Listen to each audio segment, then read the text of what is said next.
നിങ്ങളെല്ലാവരെയും യേശുക്രിസ്തുവിന്റെ നാമത്തിൽ ഒരു പ്രാവശ്യം കൂടെ വന്ദനം ചെയ്യുന്നു.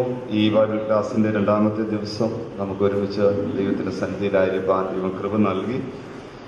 മുൻപിലുള്ള ഒത്തിരി ചെയറുകൾ ഇവിടെ എംറ്റി ആയിട്ട് കിടപ്പുണ്ട്. ഇതൊരു ബൈബിൾ ക്ലാസ് ആണ്. അതുകൊണ്ട് നിങ്ങളെ കാണുന്നതും നിങ്ങളെ മുഖത്തേക്ക് നോക്കി സംസാരിക്കുന്നതുമൊക്കെ ആശയങ്ങൾ അന്യോന്യം പങ്കിടാനായിട്ടുള്ള ഒരു സഹായകരമായ ഒരു രീതിയും കൂടിയാണ്. ദയവായിട്ട് പുറകിലിരിക്കുന്ന പ്രിയപ്പെട്ടവരോ മുൻപിലിരിക്കുന്നവരോ നിങ്ങളുടെ സ്വമനസ്സാലെ മുൻപോട്ട് കയറി ഇരുന്നാൽ നിങ്ങളെ എനിക്ക് കാണാൻ കഴിയും, നിങ്ങൾക്ക് എന്നെയും കാണാൻ കഴിയും. അതിനായിട്ട് നിങ്ങൾ ഉത്സാഹിക്കണം.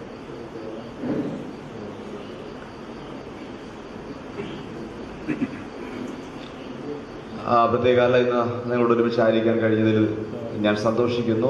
പ്രധാനദാസന്മാരുടെ ഉണ്ട്, പ്രിയ അമന്തം സാറ് ഇവിടെയുണ്ട്. അദ്ദേഹം ഒത്തിരി ദൈവത്തെ സ്നേഹിക്കുകയും പല സന്ദർഭങ്ങളിലും പ്രാർത്ഥനയിലും പല നിലകളിലും എൻ്റെ ശുശ്രൂഷകൾക്ക് വേണ്ട പ്രോത്സാഹനം നൽകുകയും ചെയ്തിട്ടുള്ള ഒരു പ്രധാനദാസനാണ്. പ്രത്യേകിച്ച് ഞാൻ വന്ദനം ചെയ്യുന്നു. നിങ്ങളെല്ലാവരെയും ഒരു പ്രാവശ്യം കൂടെ ഞാൻ വന്ദനം ചെയ്യുന്നു. ഇന്നലെ വരാത്ത പ്രിയപ്പെട്ടവര് ഒന്ന് കൈയോർത്തിയാട്ടെ. ഇന്നലെ വരാത്ത പ്രിയപ്പെട്ടവർ ഒന്ന് കൈയോർത്തിയാട്ടെ. ഒത്തിരി ആളുകൾ കാണുന്നു. ഞാൻ പറഞ്ഞു, നമ്മുടെ ക്ലാസ്സിൻ്റെ ഒരു പ്രത്യേകത എന്ന് പറഞ്ഞു കഴിഞ്ഞാൽ ഏതെങ്കിലും ഒരു ദിവസം പോയി അനുഗ്രഹം പ്രാപിക്കുന്ന പരിപാടിയല്ല ഇത്. ഇത് 3 ദിവസം ഒരുമിച്ചിരുന്നാൽ നമുക്ക് കാര്യങ്ങൾ മനസ്സിലാകത്തുള്ളൂ. മനസ്സിലാക്കി അനുഗ്രഹം പ്രാപിക്കണം. എങ്ങനെയാ വചനത്തിന്റെ അനുഗ്രഹം? ഞാൻ പറഞ്ഞപ്പോഴേ അനുഗ്രഹം എന്ന വാക്ക് പറയുമ്പോഴേ നമ്മൾ മിസ്അണ്ടർസ്റ്റാൻഡ് ചെയ്യും. ഈ ദൈവത്തിന്റെ വചനം നമുക്ക് അനുഗ്രഹമാകുന്നത് എപ്പോഴെന്നറിയാം? ഒബേ ചെയ്യുമ്പോഴാണ്, അനുസരിക്കുമ്പോഴാണ് നമുക്ക് എന്ത് ചെയ്യുന്നത്? അനുഗ്രഹമാകുന്നത്. ദൈവത്തിന്റെ വചനം എങ്ങനെ പഠിക്കണമെന്ന് അറിയാമോ? ദൈവത്തിന്റെ വചനം ഞാൻ ഒത്തിരി പഠിച്ചിട്ടുള്ള ഒരാളാണ്. പക്ഷേ ഞാൻ ഏറ്റവും അവസാനം ഈ പഠിച്ചൊക്കെ കഴിഞ്ഞാൽ മനസ്സിലാകുന്നത് അവർക്ക് ഫോർമുലാസ് മാത്രമേ പഠിപ്പിക്കാൻ പറ്റുള്ളൂ. സെമിനാരീസിന് എന്ത് പഠിപ്പിക്കാൻ പറ്റും? ഫോർമുല. അപ്പൊ ഞാൻ ചിന്തിച്ചത്, ഈ ദൈവവചനം പഠിക്കുക എന്ന് പറഞ്ഞു കഴിഞ്ഞാൽ ഏതെങ്കിലും നല്ല സെമിനാരിയിൽ പോകണം, ജോയിൻ ചെയ്യണം. ഞാൻ 1986 സുവിശേഷ വേലയ്ക്ക് വേണ്ടി സമർപ്പിക്കപ്പെട്ടു. അന്ന് എറണാകുളം പട്ടണത്തില് ഒരു മഹനീയ കലാലയത്തിലെ ഒരു ബിരുദ വിദ്യാർത്ഥിയായിരുന്നു. ആ സമയത്താണ് ഞാൻ ഈ പറഞ്ഞതുപോലെ എനിക്കൊരു വീണ്ടും ജനനാനുഭവം ഉണ്ടാകുന്നത്. എൻ്റെ ആത്മാവിലേക്ക് ദൈവത്തിന്റെ വചനം വരികയും വചനത്താൽ എൻ്റെ ആത്മാവ് കഴുകപ്പെടുകയും പരിശുദ്ധാത്മാവ് എൻ്റെ ആത്മാവിലേക്ക് തന്റെ ജീവനെ പകരുകയും അങ്ങനെ മൃതാവസ്ഥയിലായിരുന്നു എൻ്റെ ആത്മാവ് ജീവന്റെ അനുഭവത്തിലായി. അതാ വീണ്ടും ജനനം കേട്ടോ. ഞാനത് എപ്പോഴും പറയുന്നത് അത് അങ്ങനെ സംഭവിക്കാവുള്ളൂ. വേറെ ഒരു രീതിയിൽ സംഭവിക്കാൻ പാടില്ല. എനിക്കൊരു ഇക്കിളി തോന്നി, എനിക്കൊരു പെരുപ്പ് തോന്നി, ആ പരിപാടി ഒന്നുമില്ല. പെരുപ്പ് എപ്പോഴും നമുക്ക് തോന്നും. അതൊന്നും അല്ല വീണ്ടും ജനനം. ഇത് തന്നെയാണ്. ഇതല്ലാതെ വേദപുസ്തകത്തിൽ വേറെ ഒരു വഴിയും ഇല്ല. ഇല്ലാത്ത കാര്യം ഞാൻ ഉണ്ടാക്കി പറഞ്ഞിട്ട് കാര്യമില്ല. ഇത് തന്നെയാണ് വചനം നമ്മളെ പഠിപ്പിക്കുന്ന. ആ ഒരു അനുഭവം ഉണ്ടാകുകയും ഞാൻ സുവിശേഷ വേലയ്ക്ക് സമർപ്പിക്കപ്പെടുകയും ചെയ്തു. ഞാൻ എൻ്റെ അനുഭവങ്ങൾ പലപ്പോഴും പറഞ്ഞിട്ടുണ്ട്. ഞാനൊരു ഉപദേശിയുടെ ഭവനത്തിലാണ് ജനിച്ചു വളർന്നത്. ഉപദേശിയുടെ ഭവനത്തിൽ ജനിച്ചു വളർന്നാനുള്ള പരിപാടി അറിയാലോ. വീണ്ടും ജനനം പ്രാപിക്കാനും രക്ഷിക്കപ്പെടാനും ഭയങ്കര ബുദ്ധിമുട്ടുള്ള ഒരു സ്ഥലമാണെന്ന് പാസ്റ്റർ വീട്ടിൽ ജനിക്കുക എന്ന് പറഞ്ഞത്. അതിന് പാസ്റ്റർ മകനായതുകൊണ്ട് എനിക്ക് നന്നായി പറയാൻ കഴിയും. കാരണം സാഹചര്യങ്ങളൊക്കെ ഞാൻ വിവരിക്കേണ്ട കാര്യമില്ല. ഒരുപാട് പ്രതിസന്ധികളൊക്കെ ജീവിതത്തിലുണ്ടായി. അപ്പൊ ഞാനൊരു തീരുമാനമെടുത്തു. വീട്ടിലെ 6ാമനാ ഞാൻ. എങ്ങനെയെങ്കിലും 4 അക്ഷരം പഠിച്ച് ഒരു നല്ല ജോലി കരസ്ഥമാക്കി എന്ത് ചെയ്യണം, ഒരു ജീവിതം കരുപ്പിടിപ്പിക്കണം എന്നുള്ള ആഗ്രഹം സ്വാഭാവികമായിട്ട് ഉണ്ടായി. കാരണം അക്കാലങ്ങളില് ഈ സുവിശേഷ വേലയ്ക്ക് ഇറങ്ങിയിട്ട് എന്തെങ്കിലും ഉണ്ടാക്കുക എന്ന് പറഞ്ഞാല് ഡിസ്ക്വാളിഫിക്കേഷൻ ആയി എന്ന് പറഞ്ഞാൽ മനസ്സിലായില്ലേ? അത് ഒരു കുറവായിരുന്നു. ഇവിടെ കർത്താവിന്റെ വേലയ്ക്ക് വേണ്ടി ദൈവദാസൻ ഇറങ്ങി അദ്ദേഹത്തിന് എന്തെങ്കിലുമൊക്കെ കാര്യമായ സാമ്പത്തിക അനുഗ്രഹങ്ങൾ ഉണ്ടായി കഴിഞ്ഞാൽ ഡിസ്ക്വാളിഫിക്കേഷൻ ആയി. ഇന്നങ്ങനല്ല. ഇന്ന് സുവിശേഷ വേലയ്ക്ക് ഇറങ്ങിയിട്ട് ഉണ്ടാക്കിയില്ലെങ്കിൽ എന്തെങ്കിലും കുഴപ്പം വന്നതാണ് അല്ലേ? എത്ര വർഷമായി അവിടെ അപ്പുറത്തെ സഭയിരിക്കും ദൈവദാസൻ വന്നിട്ട് ഒരു ഗതിയുമില്ല. ഇന്നത് ഡിസ്ക്വാളിഫിക്കേഷൻ അല്ല, ഒരു ക്വാളിഫിക്കേഷൻ. അതിൽ വന്നു കഴിഞ്ഞാൽ എന്ത് ചെയ്യണം? ഒരു 2 അമേരിക്കൻ യാത്രയും ഒരു നല്ല ധനവും ഇല്ലെങ്കിൽ എന്തോ ഒരു പോരായ്മ സംഭവിച്ചിട്ടുണ്ട്. ഞാൻ എൻ്റെ ഒരു പ്രൊഫസറിനെ കാണാൻ ഞാൻ ഒരു കലാലയത്തിൽ അല്ലെങ്കിൽ എൻ്റെ ഒരു തിയോളജിക്കൽ സെമിനാരിൽ പഠിച്ചൊരു പ്രൊഫസർ രോഗിയായി കിടന്നു. അപ്പൊ ഞാൻ അദ്ദേഹത്തെ കാണാനായിട്ട് ചെന്നു, ചില വർഷങ്ങൾക്ക് മുൻപാണ്. അപ്പൊ കാണാനായിട്ട് ചെന്നപ്പം അദ്ദേഹം സംസാരിക്കുമ്പോ എന്നോട് ചോദിച്ചു, വെസ്ലി വീടൊക്കെ ആയോ എന്നോട് ചോദിച്ചു. വീടൊക്കെ ആയോ? ഞാൻ പറഞ്ഞു വീട് എന്നേ ആയി. എന്നിട്ട് എന്നോടൊന്നും പറഞ്ഞില്ലല്ലോ വീടായ കാര്യം. ഞാൻ പറഞ്ഞു, എന്റെ സാറേ, ഞാൻ സെമിനാരി വരുന്നതിന് മുമ്പേ വീട് ഫിക്സ് ചെയ്ത് വീടായിട്ടാ ഞാൻ പറഞ്ഞത്. അല്ല, അത് അന്ന് ഉണ്ടായിരുന്നു. പിന്നെ ഞാൻ വീടൊക്കെ കറക്റ്റായിട്ട് ഉണ്ടാക്കിയ ശേഷമാണ് ചെയ്തത്. അവൻ പുള്ളി പറയാ, ആ വീടിനെ കുറിച്ചാണ് ഞാൻ ചോദിച്ചു, ഇവിടെ വല്ലതും വീടുണ്ടോന്നാ എന്ന് പറഞ്ഞാൽ അതിന്റെ അർത്ഥം എന്താ? അവിടെ വീടുണ്ടെങ്കിലും ഇല്ലെങ്കിലും ഒന്നും വലിയ പ്രശ്നമൊന്നും അല്ല. പിന്നെ എന്ത് ചെയ്യണം? ഇവിടെ ഒരു സാധനം വേണം. അപ്പൊ ഞാൻ പറഞ്ഞു വന്നത്, ഇപ്പൊ അതൊക്കെ ക്വാളിഫിക്കേഷൻ ആണ്. ദേവദാസന്റെ ഭവനത്തിൽ ചെന്ന് കഴിഞ്ഞാൽ എത്ര മുറിയാ, ടോയ്ലറ്റുകളിൽ 1.5 ലക്ഷം രൂപയുടെ ടോയ്ലറ്റ് ഉണ്ടാക്കി വെച്ചിരിക്കുന്നു. ഇങ്ങനൊക്കെ ദൈവം അനുഗ്രഹിക്കുമോ? ആ കാറിനകത്തൊന്ന് കയറണം, എന്തൊരു തണുപ്പും പറയുന്ന സുഖമൊക്കെയാ. ഒരു ആത്മാവിന്റെ ഒരു വലിയ ഒരു വൈബ്രേഷൻ അതിനകത്ത്. അപ്പൊ ഞാൻ പറഞ്ഞത് ഇതൊക്കെ ഇന്നത്തെ ചിന്ത. അപ്പം ഞങ്ങളെ പോലുള്ള ആരെങ്കിലും എന്തെങ്കിലും കുറവുണ്ടെങ്കിൽ ആളുകളുടെ ചിന്ത എന്ന് പറഞ്ഞാലെന്നറിയാമോ, ഇവൻ എന്തോ കുഴപ്പം, കാര്യമായ എന്തോ കുഴപ്പം സംഭവിച്ചിട്ടുണ്ട്. അപ്പൊ ആ കൂട്ടത്തില്ല. അപ്പൊ ചിന്തകൾ മാറി മറിഞ്ഞു. അപ്പൊ ദൈവം, അപ്പൊ ഞാൻ സെമിനാരിൽ ഞാൻ ഈ അന്നത്തെ കാലത്ത് സുവിശേഷകന്മാർ വളരെ ബുദ്ധിമുട്ടിലൂടെ കടന്നു പോകുന്നത്. അതുകൊണ്ട് സമ്പത്ത് അന്ന് ഡിസ്ക്വാളിഫിക്കേഷൻ ആയതുകൊണ്ട് എന്തെങ്കിലും വീട്ടിലേക്ക് സാമ്പത്തികമായി ശേഖരിച്ചു വെക്കേണ്ട ഒരു കാര്യം വന്നാൽ അതേ ദിവസം അത് ചിലവാക്കി എന്റെ പിതാവ് കളയുമായിരുന്നു. കാരണം അത് വെച്ചോണ്ടിരുന്നു കഴിഞ്ഞാൽ എന്ത് ചെയ്യും? നമ്മളെ അത് കീഴ്പ്പെടുത്തി കളയും.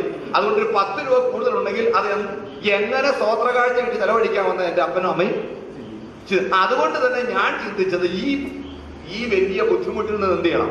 ഇന്നായിരുന്നെങ്കിൽ ഞാൻ ഉപദേശം വീട്ടിൽ, ഇന്നത്തെ ഉപദേശം വീട്ടിലാണെങ്കിൽ ഞാൻ പറഞ്ഞൊരു ഉപദേശി പണി തന്നെ മതിയെന്ന്. പക്ഷെ അന്ന് അങ്ങനല്ല, അത് വ്യത്യസ്തമായ ഒരു കാലമായിരുന്നു. അതുകൊണ്ട് ഞാൻ നന്നായി പഠിച്ചു. പഠിക്കാതെ ഞാൻ മണ്ണെണ്ണ വിളക്കിന്റെ മുമ്പിൽ ഇരുന്നാ പഠിക്കുന്നത്. കാരണം നിങ്ങൾ അന്നത്തെ കാലത്ത് സഭകൾക്ക് ഇങ്ങനെയുള്ള പാർസനേജ് സംവിധാനം ഒന്നുമില്ല. കറണ്ടുള്ള ചർച്ചുകൾ വളരെ കുറവാണ്. എന്റെ പിതാവാണെങ്കിൽ 73-ാമത്തെ വയസ്സിലും പൈനീർ ചെയ്ത ആളാണ്. എന്നുവെച്ചാൽ 73-ാമത്തെ വയസ്സിലും പുതിയ പ്രവർത്തനം തുടങ്ങി സഭ കെട്ടുപണിത് 92-ാമത്തെ വയസ്സിലും അതേ സഭയിൽ ഞായറാഴ്ച ശുശ്രൂഷിച്ച ചൊവ്വാഴ്ച എന്ത് ചെയ്തു? ഇഹലോകവാസം വെടിഞ്ഞ ഒരു മനുഷ്യനാണ് എന്റെ പിതാവ്. അതുകൊണ്ട് തന്നെ ഒരു പരിധി വരെ പയനീർ ഫീൽഡിലുള്ള താമസം ഒക്കെ വളരെ പരിമിതമായ സാഹചര്യങ്ങൾ. ഈ മണ്ണെണ്ണ വിളക്കാണെങ്കിലും റേഷൻ കടയിൽ നിന്ന് മണ്ണെണ്ണ കിട്ടത്തുള്ളൂ, പുറത്തുനിന്ന് എന്ത് ചെയ്തില്ല, മണ്ണെണ്ണയില്ല. അപ്പൊ അതിന് ലിമിറ്റേഷൻ ഉണ്ട്, രാത്രി മുഴുവൻ എന്ത് ചെയ്യാൻ പറ്റില്ല. അതുകൊണ്ട് എപ്പോഴും പ്രാർത്ഥിക്കുന്നൊരു കാരണം, കർത്താവേ 30 ദിവസവും ഫുൾ മൂൺ ആകണമെന്ന് പ്രാർത്ഥിച്ച പല സമയങ്ങളും എനിക്കുണ്ട്. അങ്ങനെ ആകത്തില്ല എന്ന് എനിക്ക് അറിയാമെങ്കിലും ഞാൻ അങ്ങ് പ്രാർത്ഥിച്ചു. ഫുൾ മൂൺ ഒന്നും ആയിട്ടില്ല കേട്ടോ ഈ 30 ദിവസവും. നിങ്ങൾ ചിന്തിക്കുമെന്നും വേണം, എന്റെ പ്രാർത്ഥന ഭയങ്കര വിശ്വാസ വീരനാണ്. 30 ദിവസം ഫുൾ മൂൺ ആക്കി ഞാൻ രാത്രി പഠിച്ചവനാണെന്നും ഞാൻ പറയുന്നില്ല. അപ്പൊ ഞാൻ അങ്ങനെ ആഗ്രഹിച്ചു പോയ സമയങ്ങളുണ്ട്. അങ്ങനെ പഠിച്ച് 10ാം ക്ലാസ് പരീക്ഷയിൽ 14ാം സ്ഥാനത്തേക്ക് എനിക്ക് വരാൻ ഇടയായി. അപ്പം നല്ല മാർക്കൊക്കെ മേടിച്ച് എങ്ങനെങ്കിലും പഠിച്ച് മിടുക്കനായി പോകണമെന്ന് ചിന്തിച്ചു. അങ്ങനെയാണ് കോളേജ് പഠനത്തിൽ കർത്താവിനാൽ സന്ദർശിക്കപ്പെടുകയും വീണ്ടും ഞാൻ അനുഭവം പ്രാപിക്കുകയും അതോടൊപ്പം തന്നെ സുവിശേഷ വേലയ്ക്ക് വേണ്ടി ഞാൻ എന്നെ തന്നെ സമർപ്പിക്കുകയും ചെയ്തു. അപ്പൊ അതിനുശേഷം ഞാനൊരു സുവിശേഷ പ്രവർത്തനത്തിനായിട്ട് രാജസ്ഥാനിലേക്ക് പോയി. രാജസ്ഥാൻ സുവിശേഷ പ്രവർത്തനം ഇതിന് പോയി. എന്റെ ആദ്യത്തെ ചിന്ത എങ്ങനെയെങ്കിലും ഹിന്ദി പഠിക്കണം, എന്നിട്ട് എന്ത് ചെയ്യണം, സുവിശേഷം പ്രസംഗിക്കണം. അങ്ങനെ 7 ദിവസം കഴിഞ്ഞപ്പോൾ ഞാൻ പ്രസംഗിക്കാൻ തുടങ്ങി. നിങ്ങൾ അത്ഭുതം, ഞാൻ വലിയ അത്ഭുത മനുഷ്യനാണ്, എന്താ പ്രസംഗിക്കുന്നത് പറയുമ്പോൾ നിങ്ങൾക്ക് മനസ്സിലാവും, പൊട്ടത്തരമാണ്.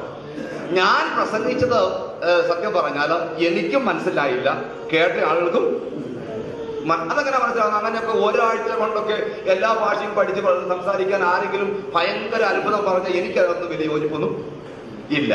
കാരണം ഇതൊക്കെ അതിന്റെ പ്രായോഗികത അനുസരിച്ചും ദൈവം ഈ പ്രകൃതിയിൽ ക്രമീകരിച്ച ക്രമീകരണം അനുസരിച്ചൊക്കെ സംഭവിക്കുന്ന കാര്യമാണ്. കാലത്തിന്റെ സമ്പൂർണതയായി യേശു വന്നത്. അപ്പൊ എല്ലാത്തിനും അതിൻ്റെതായ ഒരു ക്രമം ഉണ്ടാകുന്നതാണ് നല്ലത്. അല്ല വലിയ അത്ഭുതങ്ങൾ ഈ എന്ന് പറയുന്നത് അതിന് റിയാലിറ്റിയും കൂടി ഉണ്ടാകണമെന്ന് ഈ അനുഭവം കേൾക്കുമ്പോഴെങ്കിലും നിങ്ങൾ ശ്രദ്ധിക്കണം കേട്ടോ. അതിനകത്ത് റിയാലിറ്റിയും കൂടെ ആ അനുഭവത്തിൽ ഉണ്ടാകണം. അപ്പോ അങ്ങനൊക്കെ ഞാൻ പ്രസംഗിച്ച് നടന്നു. അങ്ങനെ ഇരിക്കുമ്പോഴാണ് എൻ്റെ ഒരു പ്രൊഫസർ പറയുന്നത്, നീ കുറച്ചുകൂടെ പക്വതയുള്ളവനാകണം, നീ ഒരു സെമിനാരിൽ പോയി എന്ത് ചെയ്യണം, പഠിക്കണം, നിനക്ക് ഡിഗ്രി ഒക്കെ ഉള്ള ആളല്ലേ, അപ്പം സെറാംപൂർ കോളേജിലൊക്കെ പോയി പഠിക്കും. എനിക്കതൊന്നും അറിയത്തില്ല. അങ്ങനെ അദ്ദേഹം തന്നെ റെക്കമെൻഡ് ചെയ്ത് ഭാരതത്തിലെ ഏറ്റവും നല്ലൊരു സർവകലാശാലയിൽ ഒരു എൻട്രൻസ് എഴുതി, അല്ലെങ്കിൽ തിയോളജിക്കൽ സർവകലാശാലയിൽ ഒരു കോളേജിൽ എൻട്രൻസ് എഴുതി. അവിടെ പഠനം ഞാൻ ആരംഭിച്ചു. പിന്നെ ഫോർമുലാസ് പഠിയായി. എന്തായി? മുഴുവൻ ഫോർമുലാസും പഠിച്ചു. ഫോർമുലാസ് പഠിച്ചു കഴിഞ്ഞപ്പോൾ എനിക്കൊരു കാര്യം മനസ്സിലായി. ദൈവത്തിന്റെ വചനം പഠിക്കുക എന്ന് പറഞ്ഞാൽ ഫോർമുലാസ് പഠിക്കുക, എന്നിട്ട് അതെന്ത് ചെയ്യുക, തന്മയത്വത്തോടെ മറ്റുള്ളവർക്ക് എന്ത് ചെയ്യുക, പറഞ്ഞു കൊടുക്കുക. അങ്ങനെ വീണ്ടും ജന്മം പ്രാപിച്ച ഞാൻ പിന്നീട് ഫോർമുലാസ് കൊണ്ട് ജീവിച്ച ആളാണ്. എന്ന് പറഞ്ഞു കഴിഞ്ഞാൽ ബാത്റൂമിനകത്തിരുന്നും എന്ത് ചെയ്യുക, മാർട്ടിയേഴ്സിന്റെ രക്തസാക്ഷികളുടെ ചരിത്രങ്ങൾ അരച്ച് കലക്കി കുടിച്ചു ബ്രെയിനിനകത്ത് കയറ്റിയിട്ട് ഒറ്റ ശ്വാസത്തിന് അരമണിക്കൂർ രക്തസാക്ഷികളെ കുറിച്ച് ഡേറ്റും പേരും സ്ഥലവും പറഞ്ഞ് ആളുകളെ കിടുകിട വിറപ്പിച്ച് രോമാഞ്ചം കൊള്ളിച്ച് ആരാധനയും നടത്തി പിരിഞ്ഞു പോവുക. ഇതെന്തുകൊണ്ടാണ് സംഭവിക്കുന്നത്? ഫോർമുലാസിന്റെ പഠനം. നിങ്ങൾ ആത്മാവാന്ന് ചിന്തിക്കുക, നിങ്ങൾക്കത് തോന്നും. ആത്മാവ് ജീവൻ പ്രാപിക്കാത്തവർക്ക് അത് ആത്മാവാന്ന് തോന്നത്തുള്ളൂ. ഞാൻ ഈ എസ്.കെ. നായരെ കുറിച്ച് എപ്പോഴും പറയാറുണ്ട്. എസ്.കെ. നായർ കേട്ടിട്ടുണ്ടോ? അദ്ദേഹം ചെയിൻ സ്മോക്കറായിരുന്നു. എസ്.കെ. നായർ ഒരു വലിയ പ്രഭാഷകനായിരുന്നു. അദ്ദേഹം 1984 അദ്ദേഹം ഒരു ഈസ്റ്റർ ദിനത്തിൽ ഒരു ദുഃഖ വെള്ളിയാഴ്ച കോട്ടയം മാമൻ മാപ്പിള ഹാളിൽ വെച്ച് എന്ത് ചെയ്യുക, കത്തോലിക്ക സമൂഹം നടത്തിയ ഒരു വലിയ യോഗത്തില് യേശു ക്രിസ്തുവിന്റെ കഷ്ടാനുഭവങ്ങളെ കുറിച്ച് പ്രസംഗിക്കാൻ അദ്ദേഹത്തെ വിളിച്ചു. അദ്ദേഹം ചെയിൻ സ്മോക്കറാണ്. അപ്പൊ അദ്ദേഹം ഈ ഓഡിറ്റോറിയത്തിന്റെ ബാക്കിൽ ഡ്രസ്സിംഗ് റൂം ഉണ്ട്, അതിനകത്ത് ഇരുന്ന് അദ്ദേഹം ചെയിനായിട്ട് വലിച്ചോണ്ടിരിക്കുക. കാരണം അതിന് വലിക്കാൻ ഒരു നിമിഷം പോലും ചെയ്യാൻ പറ്റത്തില്ല, ഇരിക്കാൻ കഴിയില്ല. പണ്ടത്തെ ചെയിൻ സ്മോക്കേഴ്സ് അങ്ങനെയായിരുന്നു. ഒരെണ്ണം വിട്ട് കഴിഞ്ഞാൽ അടുത്തത് വലിക്കും. ഇങ്ങനെ വലിച്ചിട്ടപ്പോ എസ്.കെ. നായർ ഇപ്പോൾ പ്രസംഗിക്കുമെന്ന് പറഞ്ഞപ്പം കുറ്റി ആഞ്ഞ് വലിച്ച ഒറ്റ ഒത്തുകൂതി പുള്ളി എന്ത് ചെയ്തു, ഫ്രണ്ടിൽ പ്രസംഗവേദിയിലെത്തി. 45 നിമിഷം അദ്ദേഹം യേശുവിനെ കുറിച്ച് പ്രസംഗിച്ചു. അവിടുത്തെ അച്ഛന്മാരും കന്യാസ്ത്രീകളും എല്ലാം മൂക്കളെ ഒളിപ്പിച്ച് കരഞ്ഞ് നിലവിളിച്ച് ഒരുതരം പരുവായി. തിരിച്ച് അദ്ദേഹം പോയി പിന്നെ പിടി വലിച്ച് അന്ന് അദ്ദേഹത്തിന്റെ കൂലി എന്ന് പറഞ്ഞു കഴിഞ്ഞാൽ 62 രൂപയെ അതും മേടിച്ചു പോക്കറ്റിലിട്ട് പുള്ളി വിക്കാറെ കയറിപ്പോയി. ഞാൻ പറയുന്നത് ഇതിന് വലിയ ആത്മാവ് ജീവിക്കേണ്ട ആവശ്യമൊന്നും ഇല്ല. നിങ്ങൾ ഒരു പ്രസംഗം തന്നെ വിലയിരുത്തും. ഞാൻ പറഞ്ഞു നമ്മൾ പ്രസംഗം തന്നെ വിലയിരുത്തുന്നത് എന്തുകൊണ്ട് ഞാൻ ഇന്നലെ പറഞ്ഞു, നമ്മുടെ സോള് കൊണ്ടാണ് വിലയിരുത്തുന്നത്, ആത്മാവ് കൊണ്ട് നമ്മൾ വിവേചിക്കുന്നു ഇല്ല.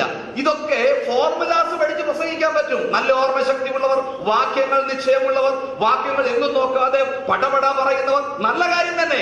അതൊക്കെ അവർക്ക് കൊടുത്തിരിക്കുന്ന എബിലിറ്റി ആയിരിക്കാം. അതൊന്നുമല്ല ആത്മാവിന്റെ ഇമ്പാർട്ടേഷൻ. ശ്രദ്ധിക്കണേ, ഞാൻ പറയുന്ന കാര്യങ്ങൾ ആരെങ്കിലും വിമർശിച്ച് പറയുന്നില്ല. കോമൺ ഫോർമുലാസാ. ഈ ഫോർമുലാസുമായിട്ട് നടന്നവനാ ഞാൻ. പക്ഷെ ഒരിക്കൽ കഥാവിനോട് ചോദിച്ചു, എന്റെ പറഞ്ഞ നീ ഈ പ്രസംഗിക്കുന്ന കാര്യത്തിൽ ഏതാ ഒബേ ചെയ്യുന്നത്? നീ ഫോർമുലാസ് പഠിച്ചു, പക്ഷെ എന്റെ സന്നിധിയിൽ നിന്ന് നീ എന്തെങ്കിലും പഠിച്ചിട്ടുണ്ടോ?